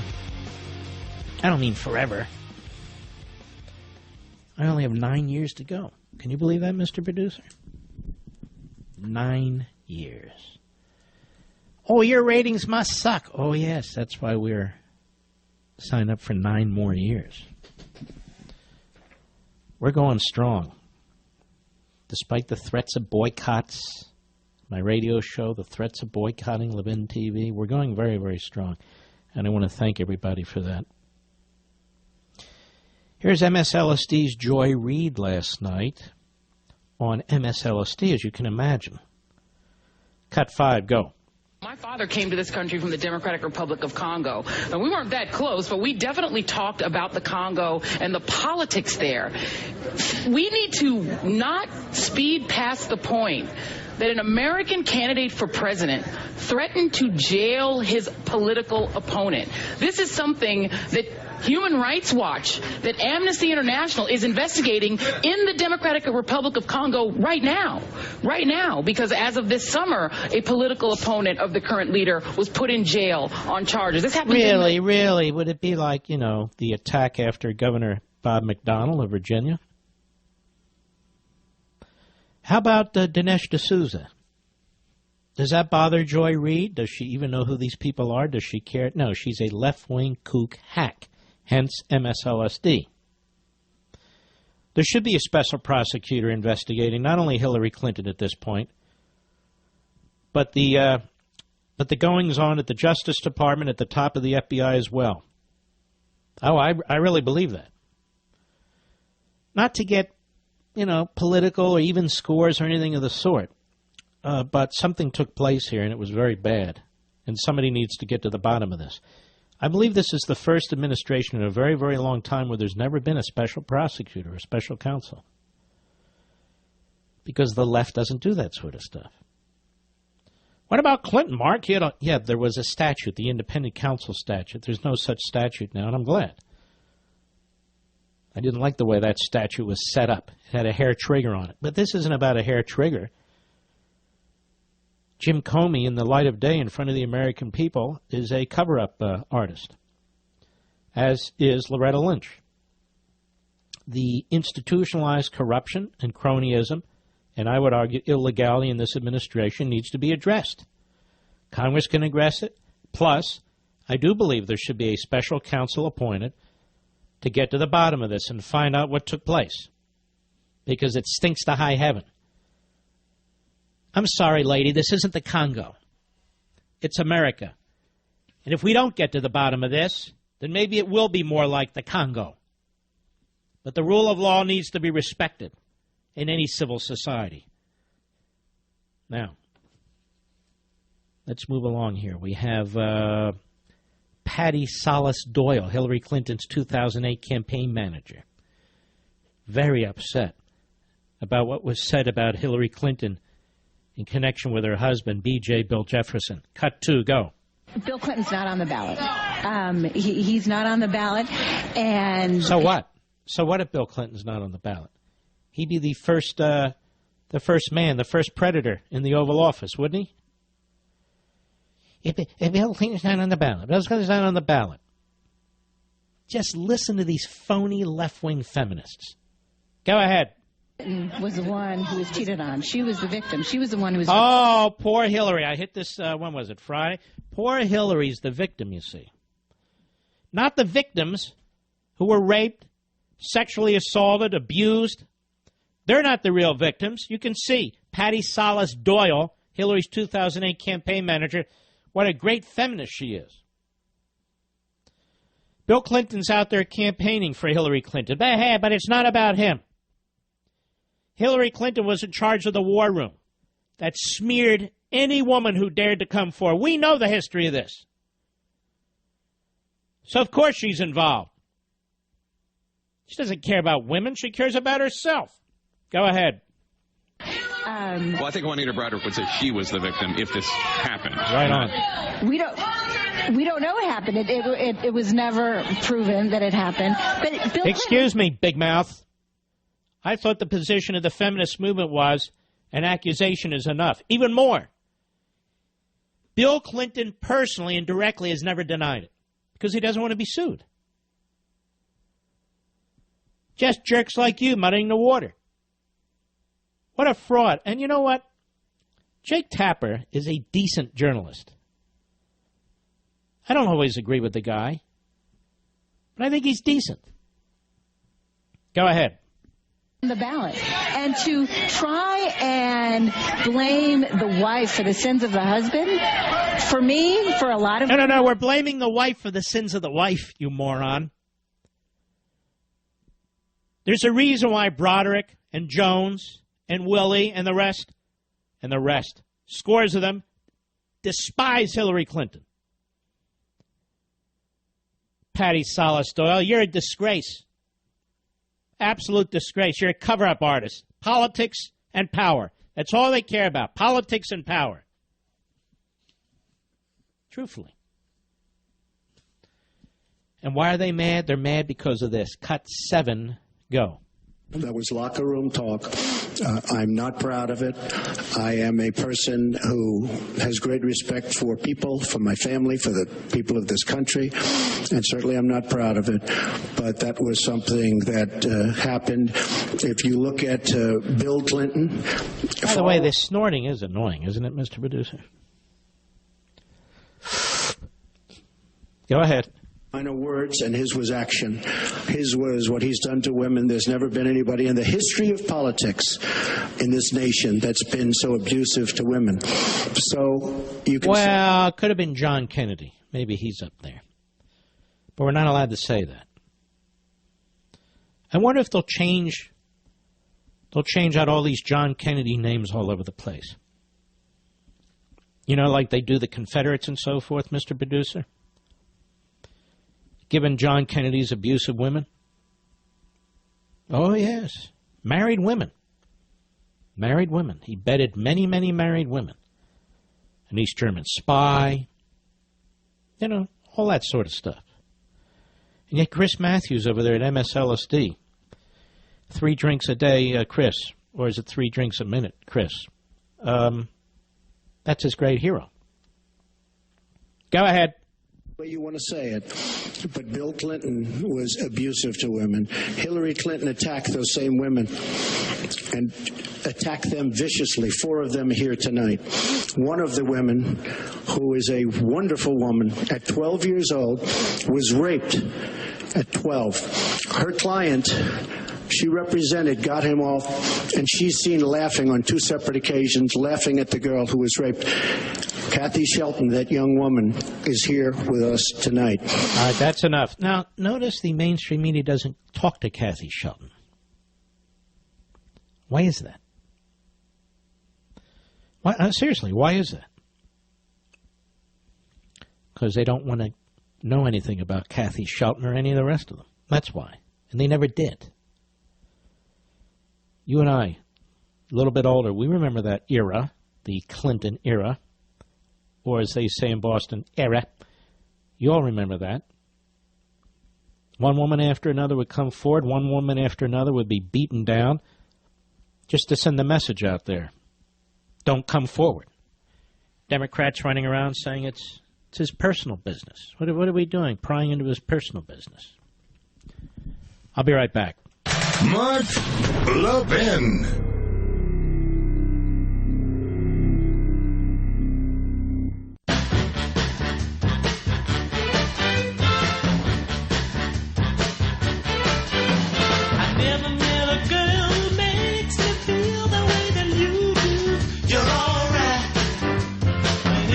Let's take a few calls. Unfortunately, the computer, sorry folks, has decided to update itself in the middle of the program. So it's updating. So, Mr. Producer, who should I speak to? Yes. North Carolina, Sirius Satellite, Sheree, how are you? Hi, Mark Levin. Oh, I'm so honored to talk to you. I look forward every evening to your show, and I have your television, and I'm working on your books. Thank you.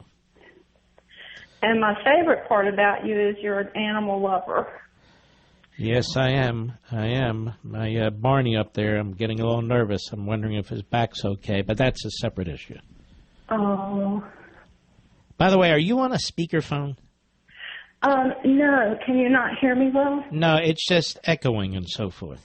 Oh. I'll tell you what, Mr. Call Screener, let's get her number and call her back, please. We'll call Cherie back. KKNT, Paula in Arizona, our great affiliate there. How are you? Great. How are you? Good. How are you?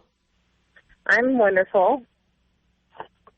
Yes. I have what I want to ask is how can I, as a conservative who is a Trump supporter, to persuade my conservative friends and that are, I'm a 47, that are at my age, and their kids who are also conservative or even independent, that it's so necessary right now for us to unite against Hillary. The things that I'm saying aren't working enough, and I just really would like some more policy. Well, I don't know what else to do. I have spoken now for almost more than 2 hours. I addressed this when I announced, and I reposted it on my social sites. My perspective, anyway, and maybe it's not persuasive to these people. I don't know. Some people don't want to be persuaded. Some people are very confident in their position. So I don't know how to answer your question. Podcasts and everything that, you know, maybe I can share, send out through social. All right, Mr. Call Screener, let the caller know about our podcasts and also our archives, okay? It's all there on the Mark Levin Show website. All right? We can just do that easily. We don't need to do that on the air. 8:70 a.m., The Answer, our great affiliate. Kathy, how are you? Hey, Mark. Good to talk to you again. Wow, it's Women's Night on the Mark Levin Show, I think. Anyway, Go right ahead. Yes, thank you. About Hillary bringing in hundreds of thousands. And by the way, I haven't had one woman call the show saying they're voting for Hillary. You're all I'm not Trump voting supporters. for Hillary. Never was. Didn't need to be talked into it. Yep. And I have to hold my nose that I am voting for Trump because I am a Cruz person. So I agree with you. What I want to get some more information on is Hillary is going to do what, 1,000 times Obama or 100 times Obama on the people from all these war-torn countries. And she wants to bring in 65,000 or more, as opposed to 10 to 12,000. So that's a lot. Going to pay for this, and what are we supposed to do? Slow down a second. We are obviously going to pay for this. Next question. The next question is, so this makes their illegal front groups more strong, right? I mean, do they want Sharia law in this at the end? I want to know where this is going. And I never hear that from any of them. Well, I mean, Trump says no. because of the potential for danger and the inability to actually vet so many of these people, given where they're from. Hillary says yes. Then you have these front groups like CARE, which I believe is an absolute front group with its ties and past ties to Hamas and its past ties as an unindicted co-conspirator in a money laundering case. And I do believe they want Sharia, and I do believe that's what they're pressing for. So, yes, all you have to do is look at Europe. Europe is in a decline, in an aggressive decline, and that's America in 5 years, right there. Well, that's exactly what I thought, because I have been looking at Europe. And, you know, I was in Lebanon when the Hezbollah broke out in war there, and I lost several of my Catholic friends there. Mm-hmm. They were murdered. So... All right. Appreciate your call. Go ahead, Rich. Cherie is back. Hello, Cherie. Hi, Mark. Are you there? Hold on. Let me look. I'm here. Are you there? I'm here. All right. Go for it before we run out of time. Go. Okay. I just wanted to call. You've been talking about Hillary Clinton and her morals. As I am. Sorry, I'm nervous. Take your time. It's okay. Take a deep breath. Thank you.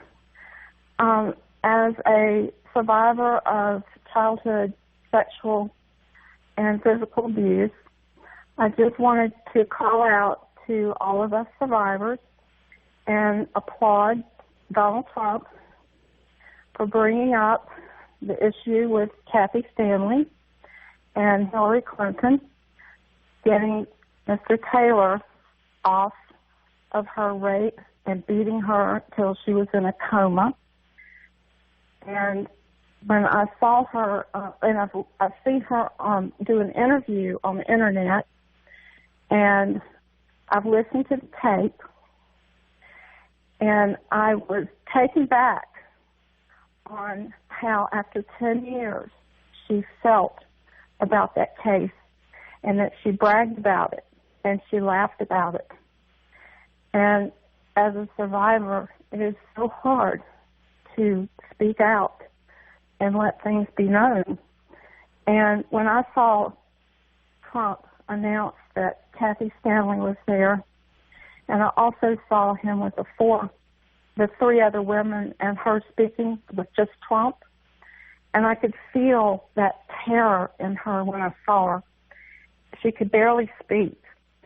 But when I saw Trump introduce the women and he introduced Kathy Stanley, Hillary didn't have any expression other than just an evil person. And well, you notice, and I'm very sorry that you had to go through that hell. I really am. And you notice when Trump brought it up during the course of the debate, Hillary didn't say anything and she didn't defend herself. She had no response, did she? No. In fact, as it went on a little bit, she said just more lies and he wants to run his campaign. It's not a lie. It's what she did. It's all over the internet. Right. And a lot of people don't know about it. And I've been so active in the past year with politics. I was a Cruz person, and now I'm 100% Trump. I've gone to the Republican convention here in my hometown. I spent all day yesterday making signs and putting stickers on bottles and putting signs out close to my neighborhood. I'm just really, and I have so many issues with Hillary Clinton, but my main issue is with her and her. She has no morals, and she hasn't had any since she was a lawyer. I mean, probably all her life. All right, my friend. As I say, we're very, very sorry you had to go through that. And we wish you all the best. God bless you, and thank you for talking about it. All right, my friends. We'll get to more of your calls in just a moment.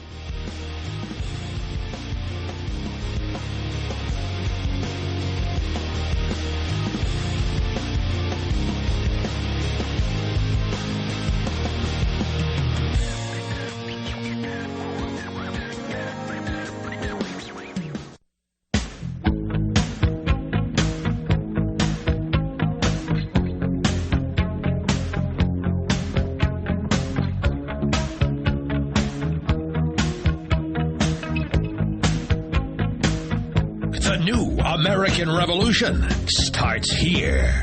The Mark Levin Show. Call in at 877-381-3811. Hold on 1 second. I'm looking at something. All right. Got it. All right. I'm ready. You know, even the dumbest burglar in the world knows how to spot an empty home. It's actually quite easy. No lights on. Check. No cars in the driveway. Check. No home security sign. Check. He's got the green light to rob your home. Now, if you're like me and your home is empty sometimes, that's terrifying. It's a threat you shouldn't tolerate. Today, protect your home with Simply Safe Home Security. It's the smartest way to get your home protected around the clock. Anyone who tries to break in is hit with an ear-splitting siren. 24/7 professional monitoring contacts local police and gets them on the scene. This complete protection, only $15 a month. And there's no long-term contract, and you can cancel anytime. So try Simply Safe today. Go to simplysafemark.com right now, and you'll get a free keychain remote with a panic button. A $25 value, yours for free. Plus, get free shipping on your order when you go today. That's simplysafemark.com for free shipping and for your free keychain remote. Simplysafemark.com. That's simplysafemark.com. All right, Mr. Producer. While I'm working on this, give me one anyway. Give me a caller, please. A really good one. The best caller you can find. WABC in Brooklyn. Susan, how are you? Oh, Mark, I'm great. I love your TV show.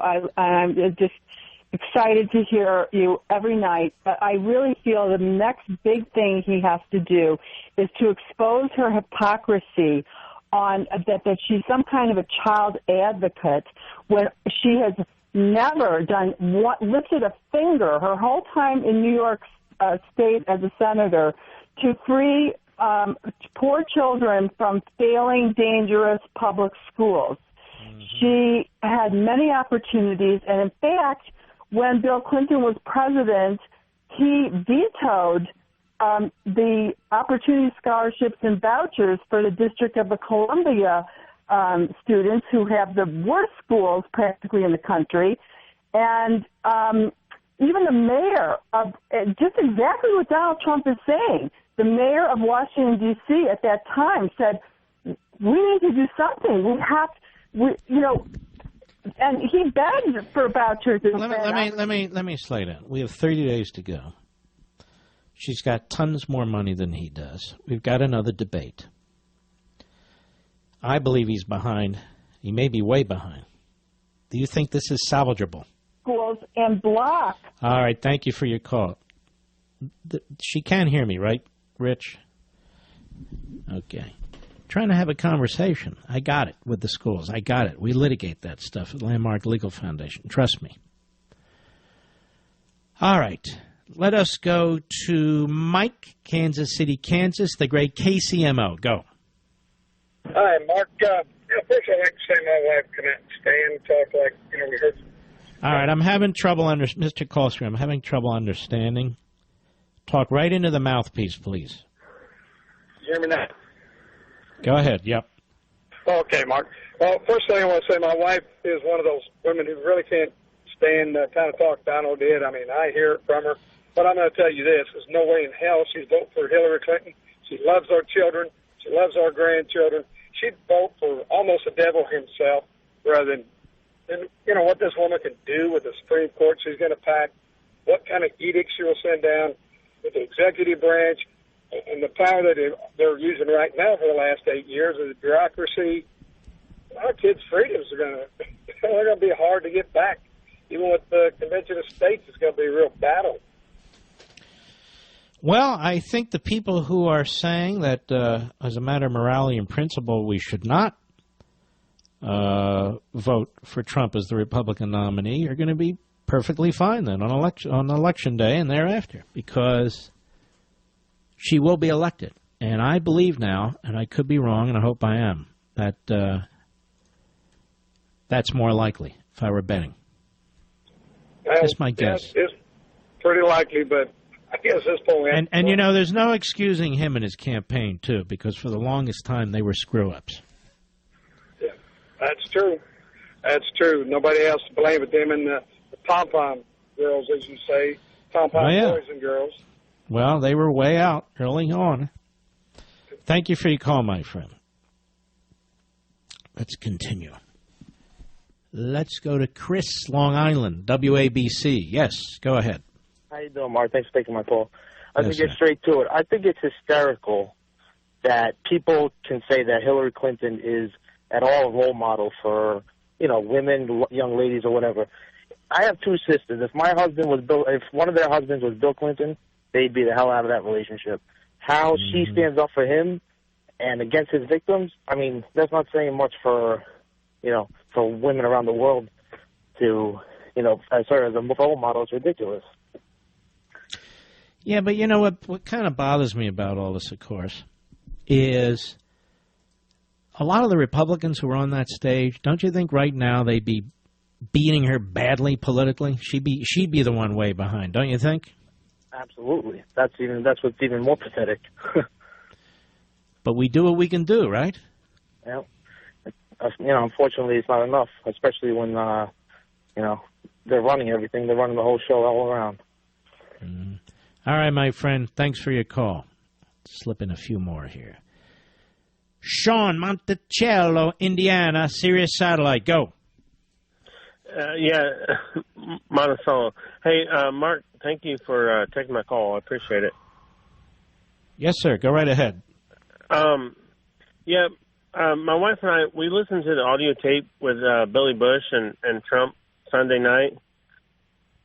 That's when we listened to it. And my wife, she didn't expect anything different from Trump. And obviously she used to be feminist before we got married, but she doesn't think anything different, and it doesn't change her view whatsoever. I'm not sure I understand that. So she always thought that he said stuff like that? Basically she knew Trump was who Trump is. And so she thought Trump was a sleazeball all the time?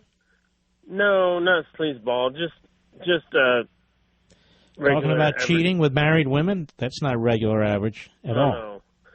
No, just a regular. It's locker room this is talk. the problem I'm having. Maybe I'm caught in my own world here. I can understand voting for the guy to stop Hillary Clinton, but I'm not going to justify the things he has said and done that I disagree with in order to get me to that point. There's no need to. You see what I'm saying? There's no need to. I agree completely, but she's not going to change her. She's not going to change her vote because of what he said. All right. Thanks for your call. Getting a headache. Kelly, Tampa, Florida, on the Mark Levin app. How are you? I'm good, Mark. Thanks for asking. How are you? Oh, very well. Thank you. Listen to you every night, Mark, and I also have Levin TV. Thank you. Just a couple quick things, and I'm not nervous, Mark, because I'm an emergency veterinary technician in my... Oh, you are?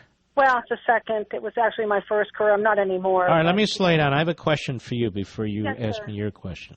Yes. So Barney's had some disc, surgery and so forth, and I've noticed after it, but particularly lately, I don't mean shaking like he's nervous or anything like that, but you know how dogs shake off water? Yes. Yes. I notice he's been doing that a lot lately. Well... Do we have a problem? Because I'm getting nervous about this. Well, okay, so he had major surgery. Back surgery is a major thing for dogs. He had it, well, it was major, about 14, 15 months ago. Yeah, I've assisted in many of those surgeries. It's really traumatic. And he's what kind of dog is he, Mark? Is he a dachshund? No, No, but he's got that issue. He's a mix between a poodle and a Bichon. Oh, okay. So that obviously what you're describing is not really normal. I mean, normally a dog is shaking when we know that they're not But cold. he's very happy. He's still running around. He's not wincing in pain or anything. Well, normally the shaking would mean pain. But if he's running around and acting normally, I wouldn't worry about it at this point. You should still call your vet, though, honestly. Just to be sure. You know, you definitely want to call the vet, and, you know, maybe they'll want to see him. That would be the typical thing. But he sounds like he's doing great, and we're all happy, I'm sure, to hear that. All right, you go ahead. I just wanted to, a couple comments. Don't want to, I think you just said maybe you're missing something or you're living in another world. You're not living in another world, but as a highly educated woman, and if I say so myself, attractive I'm woman. not a highly educated woman. How dare you? I'm not offended by what Mr. Trump said, Mark. I don't care if he said it yesterday. I know, but you see, but you see, a lot of women are. Well, and that's the problem. It's not the people who understand what's going on, and you can be offended by what he said and just realize that there are issues that require a response that means not that you overlook what he said, but you see a greater danger with the other candidate. The problem is the reason the media are doing that. Well, look at these political hacks all running in 1,000 directions. Why do you think they're doing that? Well, because they want to make sure they're trying to cover themselves. They want to make sure. But why? Why bother? And the reason is that there's a percentage of the population out there that's duped. Agree with you, and it's really sad because people. But I would still go a step further and say I'm not offended by it. I'm a woman. I'm not offended by it. That is locker room talk. I don't want to hear you guys, and I'm not saying you. I'm not saying all guys talk like that. Obviously, I don't speak for all men. But all guys don't talk like that. Some do, some don't. I'm not saying all do, but from my experience, the vast majority of you do. And just so you don't talk like that in front of me, I don't care. That's guys talking. And believe me, women speak just as vulgarly behind men's backs about similar things, and we don't need to go any further because it makes me so mad that so much attention has been put on this, and we know why, to try to drag him down and so on and so forth. But let me tell you something. They did their damage, but last night I thought he did very well in the debate. He kind of put this to rest, so they're now looking for other stuff. Well, exactly. One thing I wanted to ask, I thought he could have been more aggressive last night, actually. I wanted him to just clobber her. I don't think so. I think he needed to have the even keel, the temperament, and I really don't think he should have been more aggressive. I think he did it just right. All right. Well, I'll defer to you. Well, but we can disagree. But I think if he had been much more aggressive than that, it would not have come off well. Well, all right. My other question was, I believe you had a guest on a while back who, and forgive me for not using the correct legal terminology, but wasn't she, as a young legal clerk, on the prosecution team that when Nixon was being impeached, and you had a guest on who was also on that prosecution team? And no, I didn't. Not this show. But the answer is yes, she wasn't on the prosecution team. She was on the committee as a second-rate, third-tier junior lawyer, and she kept pressing for well, maybe I had the guy on like 10 years ago. Is that what you're talking about? No, it was maybe a year ago. I know. No. Okay. Well, and she didn't want Nixon to even have a lawyer present. And she was very aggressively going after him, wanting him impeached. That's what you're talking about. Yes, and was she not kicked off of that committee then for her unethical behavior? I believe. Well, that's right, because she was hiding stuff. Evidence and so they kind of nudged her off. That's correct. So that's something that somebody needs to bring to the forefront. But that's not going to. Listen, she violated the Espionage Act. You want to go back to 1974? Nobody's going to pay attention to that. When she's saying that he's unfit to be. Listen to me, please. There are people out there. They're only paying quick attention. If you're going to go back to 1974 when she was 28 on this committee, it's not going to fly. These little debating points are not going to work. They're just not. All right, thanks for your call. They're not going to work. When she was on the Nixon committee, who's Nixon? What happened to Nixon? Well, let me explain the committee. That's a waste of time. We should be pounding away on the issues where she's a radical kook, where people are directly affected. They're not directly affected by what happened in 1974. They are directly affected by Obamacare, which she supports. They're directly affected by people getting into this country who shouldn't be here, which she supports, and on and on and on. That's how you win elections. Not 1974 on this committee where she was nudged off because of XYZ. Nobody gives a damn because it's not going to matter. I'll be right back. Mark Levin.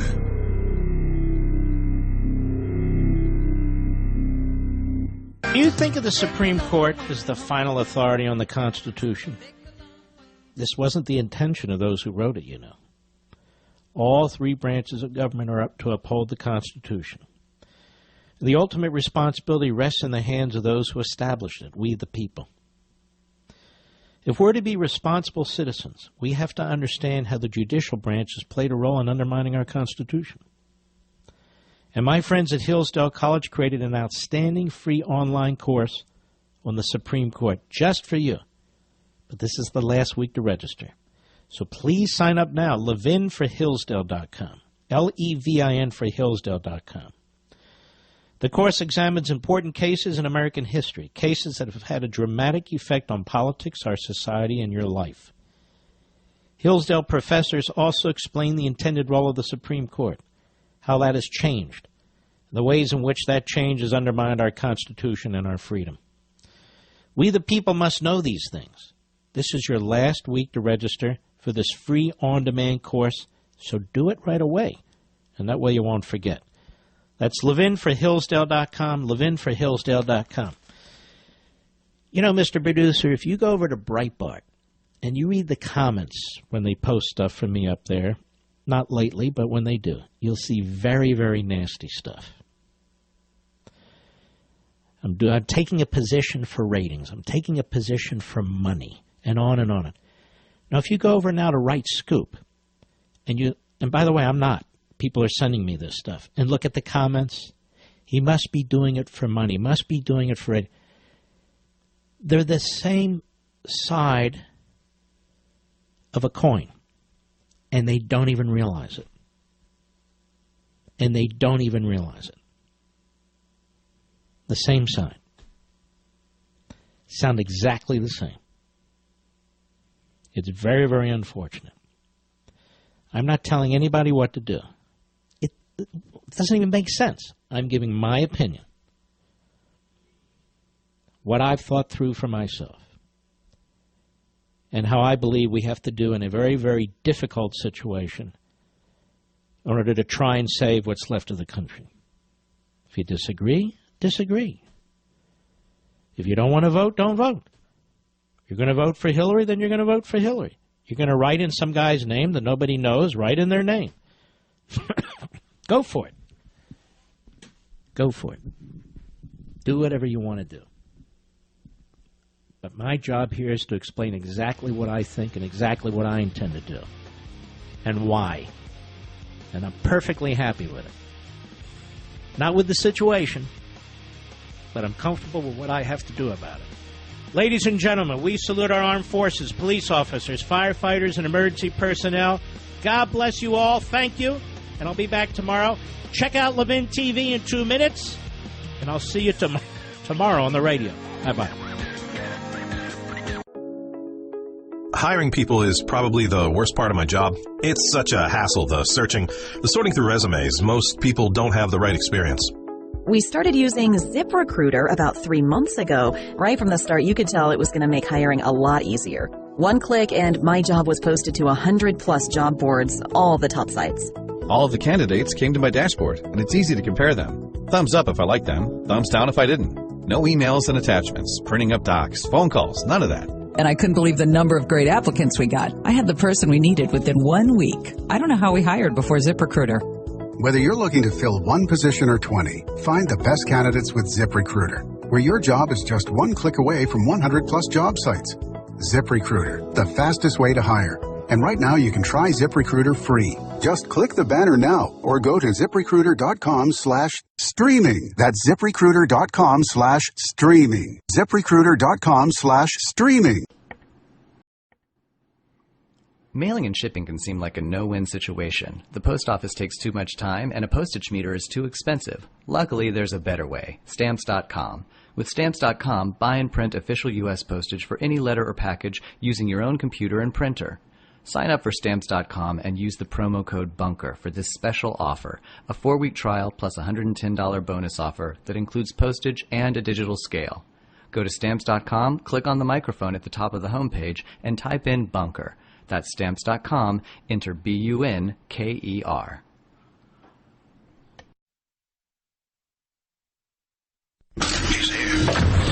He's here. Now, broadcasting from the underground command post, deep in the bowels of a hidden bunker, somewhere under the brick and steel of a nondescript building, we've once again made contact with our leader, Mark Levin.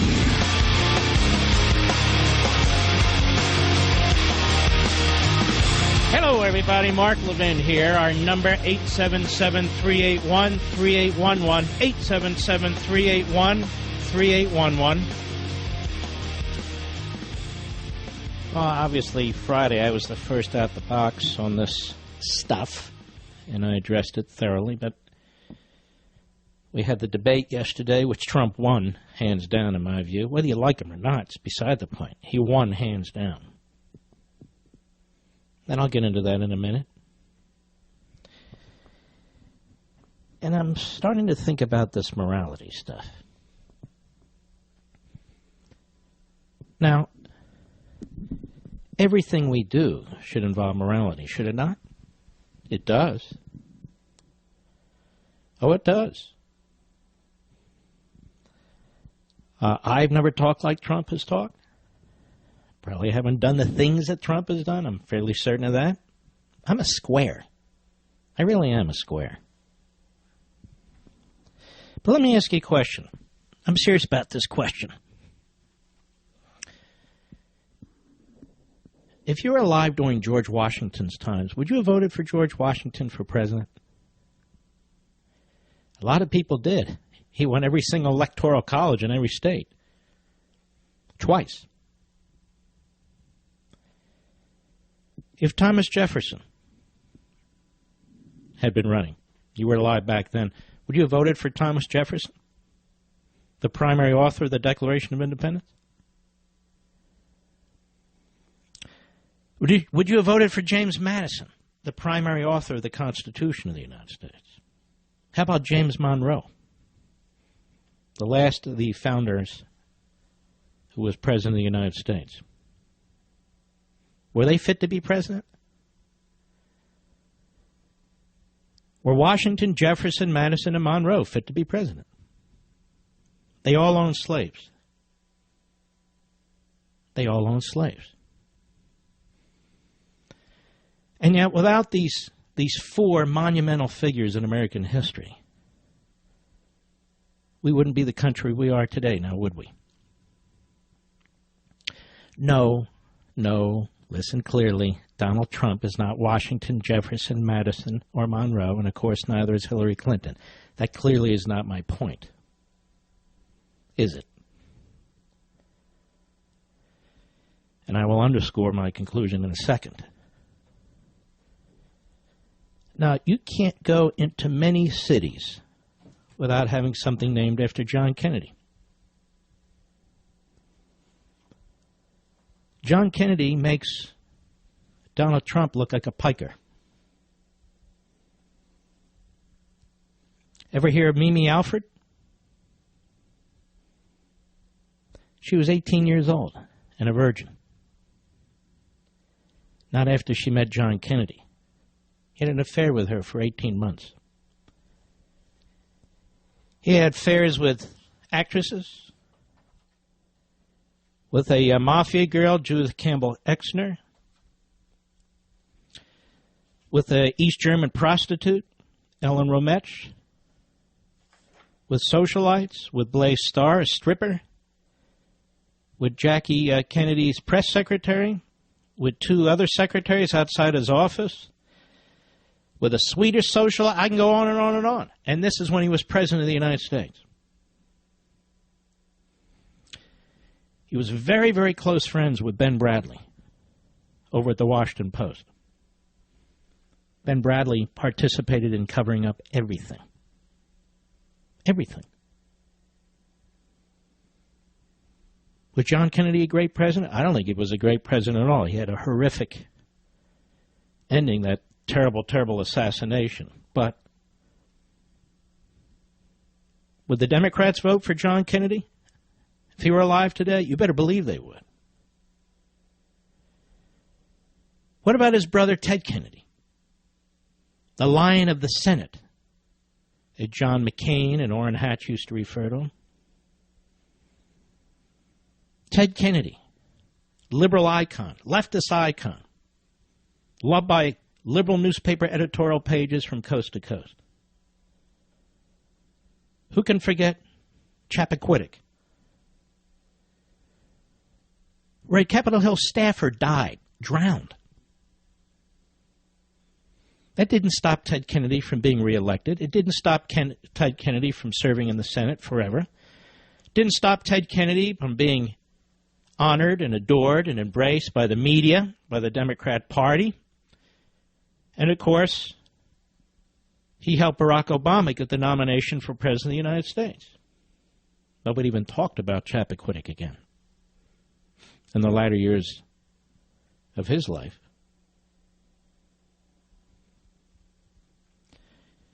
So what do we mean by morality here? Of course Donald Trump had to bring up Bill and Hillary Clinton when the audio was leaked after 11 years on a Friday evening before a big debate on a Sunday. He'd be a damn fool if he didn't. Why is that off limits? Turnabout is fair play. I don't get it. Tom Sowell has a great piece today. He says, Trump talked, Clinton acted, both of them. I'm not defending Donald Trump.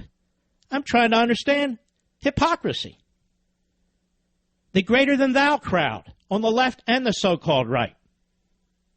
This is the final straw. Where the hell were these people months and months ago when people like me were backing Ted Cruz? Now this is the final straw for Paul Ryan. This is the final straw for Kelly Ayotte. This is the final straw for one rhino after another. And, of course,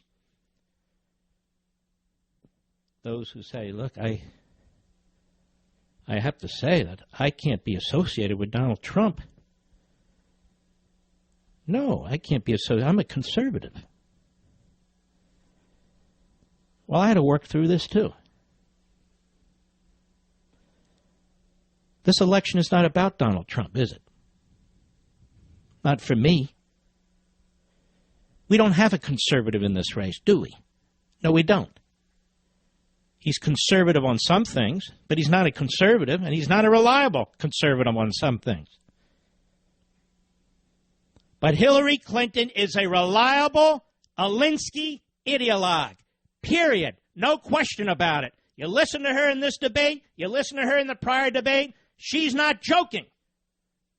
She's not kidding about a 65% inheritance tax. She's not kidding about massive increases on refugees. She's not kidding about single payer on health care. She's not kidding about massive tax increases. She's not kidding about putting left-wing ideologues on the Supreme Court. And she's reliable about it. She is. You know what this vote's about? Damage control. Damage control. We will have had 8 years of the most horrendous president I can think of, who hates his own country, who hates the Constitution, who's massively built up the power of the federal government, who's eviscerating the military, who's destroying local police departments, who's creating as close to race wars as you can have in this country, who's going outside the Constitution and handing our sovereignty to international organizations and foreign governments. Making permanent change. Permanent. Because even this election can't reverse what he's done. It simply cannot. And I'm supposed to be all upset about this audio stuff. I think what he said is disgusting. And I'll bet he got an earful from his wife, and he should have. And his kids, and he should have. It is. It's disgusting. It's pathetic. But he didn't rape anybody. And yes, in this campaign, we have a choice to make. It is not the moral and principled thing to do to stand down in this election. It is not the conservative thing to do to stand down in this election. Oh, hell, I thought about it for a long time. But in the end, I understand. This is a plebiscite. It's a plebiscite against Hillary Clinton, against Barack Obama, against the centralized state. No, we don't have the candidate that I wanted. But I can't change that now, can I? No, I can't. So the moral high ground is not to duck the tough decision and stand on the sidelines while some of us make the tough decision. That's not the moral high ground. The principled high ground is not to stand on the sidelines and watch your country crater and say, I told you so, I told you so. No, that's not the principled high ground either. The real test of a human being is what they do when they're challenged, when it's not easy, when they don't like the choices. But the moral and principled thing to do, not for conservatives, is to whine and complain and, oh, woe is me, and just sit on your ass. I'll be right back. Mark Levin.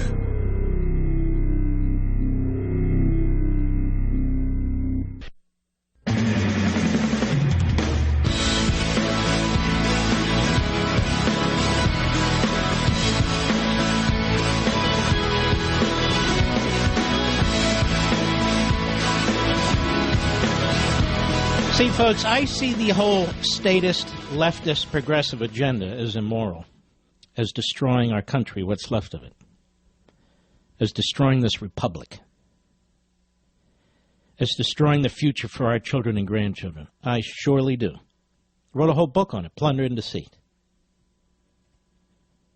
Hillary Clinton has $1.1 trillion in new taxes and trillions more in spending and borrowing. Is that moral? What we're doing to our children? Tell me. Bringing in hundreds of thousands of refugees, including a large percentage from parts of the world where they're terrorists. When the enemy says they're going to infiltrate these refugees, and they have in Europe, knowing that, seeing it, hearing it, knowing it. Tell me, is it immoral to bring all these people into the country? Under the phony suggestion that they can all be properly vetted? Now, you know the federal government's incompetent. You know that's not going to happen. Tell me, is it moral to vote for somebody who helped unleash mayhem, murder, slavery, torture in the Middle East? Beyond what was already there? Is that moral? Tell me, is it moral to vote for somebody who toppled a tyrant in Libya who was in a cage, who surrendered his nuclear ambitions to us because he didn't want to be toppled, to Al-Qaeda and ISIS? Tell me, all the suffering that's now going on in all these parts of the world, is it moral to vote for the person who participated in such policies? I'm curious. Is that moral? Is it moral to steal the wealth from people who created it, to give it to other people because you have now power in the federal government to do that as they redistribute wealth? Is that moral? Is it moral to shut down industries because your ideology doesn't accept them, like the coal industry? Is that moral? Let's have the debate. I'm ready to discuss it. Morality. Tell me, is it moral to have people in news, on TV and radio, who've had fallen lives and moral lives, who've been drug addicts, who've cheated on their wives, whomever they are, now preening? Is that moral? I'm just curious. Look at our culture. It's a disaster. It's a mess. It's a disaster. It's a mess. I'm disgusted with it. I don't sit here every day, and I never have, slobbering all over Donald Trump. I don't pretend he's the conservative like some of these pseudo-conservatives do.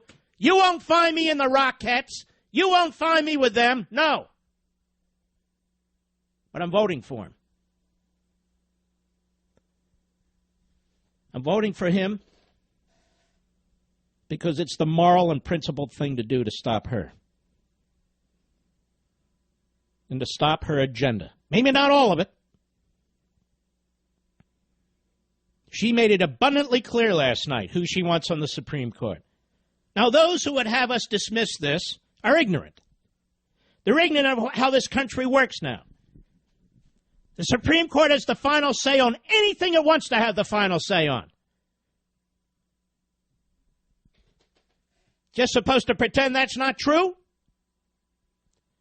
This guy that Obama nominated isn't even left-wing enough for Hillary Clinton. You know what she said the other day? No, she's not necessarily going to renominate him. Why? Because Hillary Clinton wants to nominate a radical leftist. We know this because of what she said yesterday. And I'm going to play it. I'm not going to play the whole debate. There's a few things I want to play to focus on. Well, that's going to affect me, you, your children, your grandchildren, and generations to come. And there's no pretending otherwise. Nothing can excuse it. Is that moral? Sitting on the sidelines when you know that's going to happen? Is that moral? I'm just curious. Now they're looking at all the things he said on. What the hell show was his show? I don't even remember. The Apprentice. Oh. What did I say Friday? How come they didn't look at all this during the Republican primary? Because they wanted to nominate Trump in order to knock him down. That's why. How many times have I said he's the weakest candidate or among the weakest candidates to nominate against a pathetic Hillary Clinton? So many times I can't even count it. But here we are. There's not a damn thing I can do about that. Try as I did. There's nothing I can do about it. Nothing. And by the way, he could well lose in a massive landslide. I've been talking about that now for months. I'm not wishing it. And he could take the Senate with him. Or the Senate could take him with him, based on how they've conducted themselves. And maybe the House, too. Then what? Well, at least I wasn't identified with him. What are you talking about? It's not about whether you were identified with him. It's about the country, for God's sakes. At least that's where I'm coming from. I'll be back.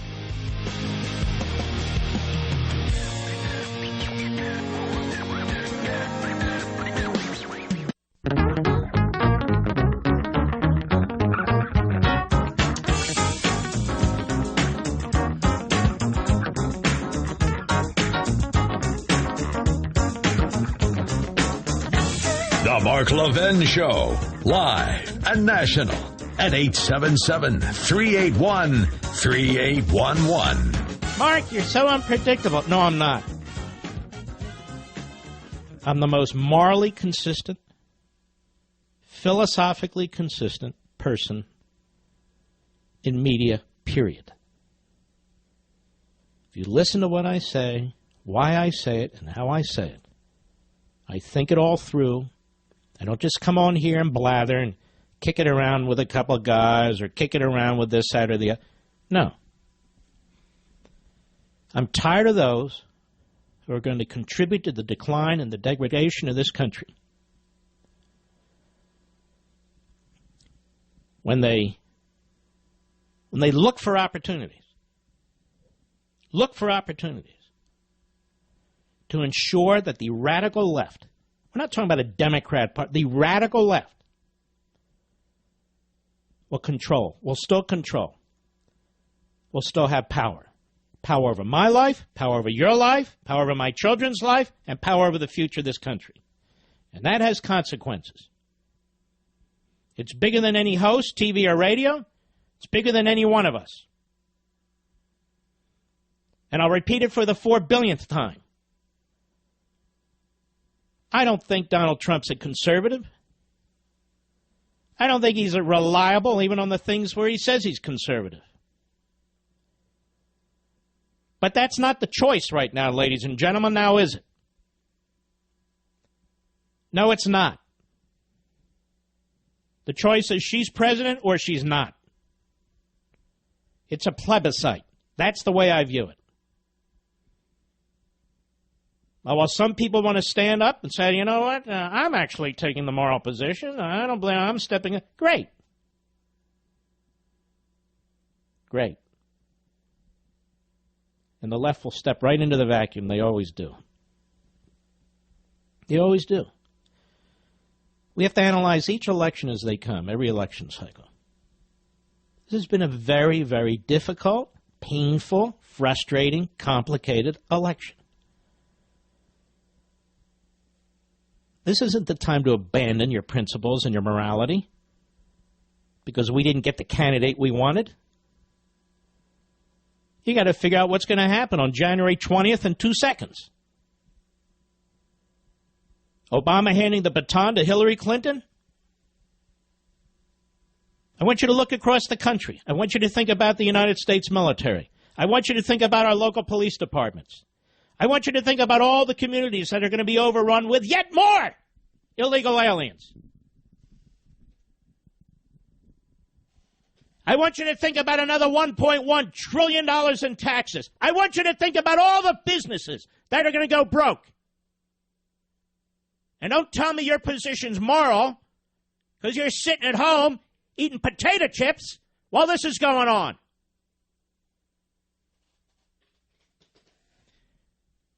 And do not accuse people like me of being unprincipled or immoral because we are in this and we're going to make a tough decision.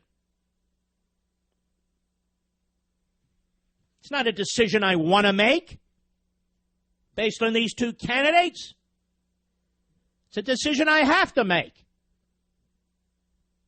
based on these two candidates. And oh, well, you never know what's going to come out. He may have said something on The Apprentice. Oh, and Geraldo Rivera has tapes.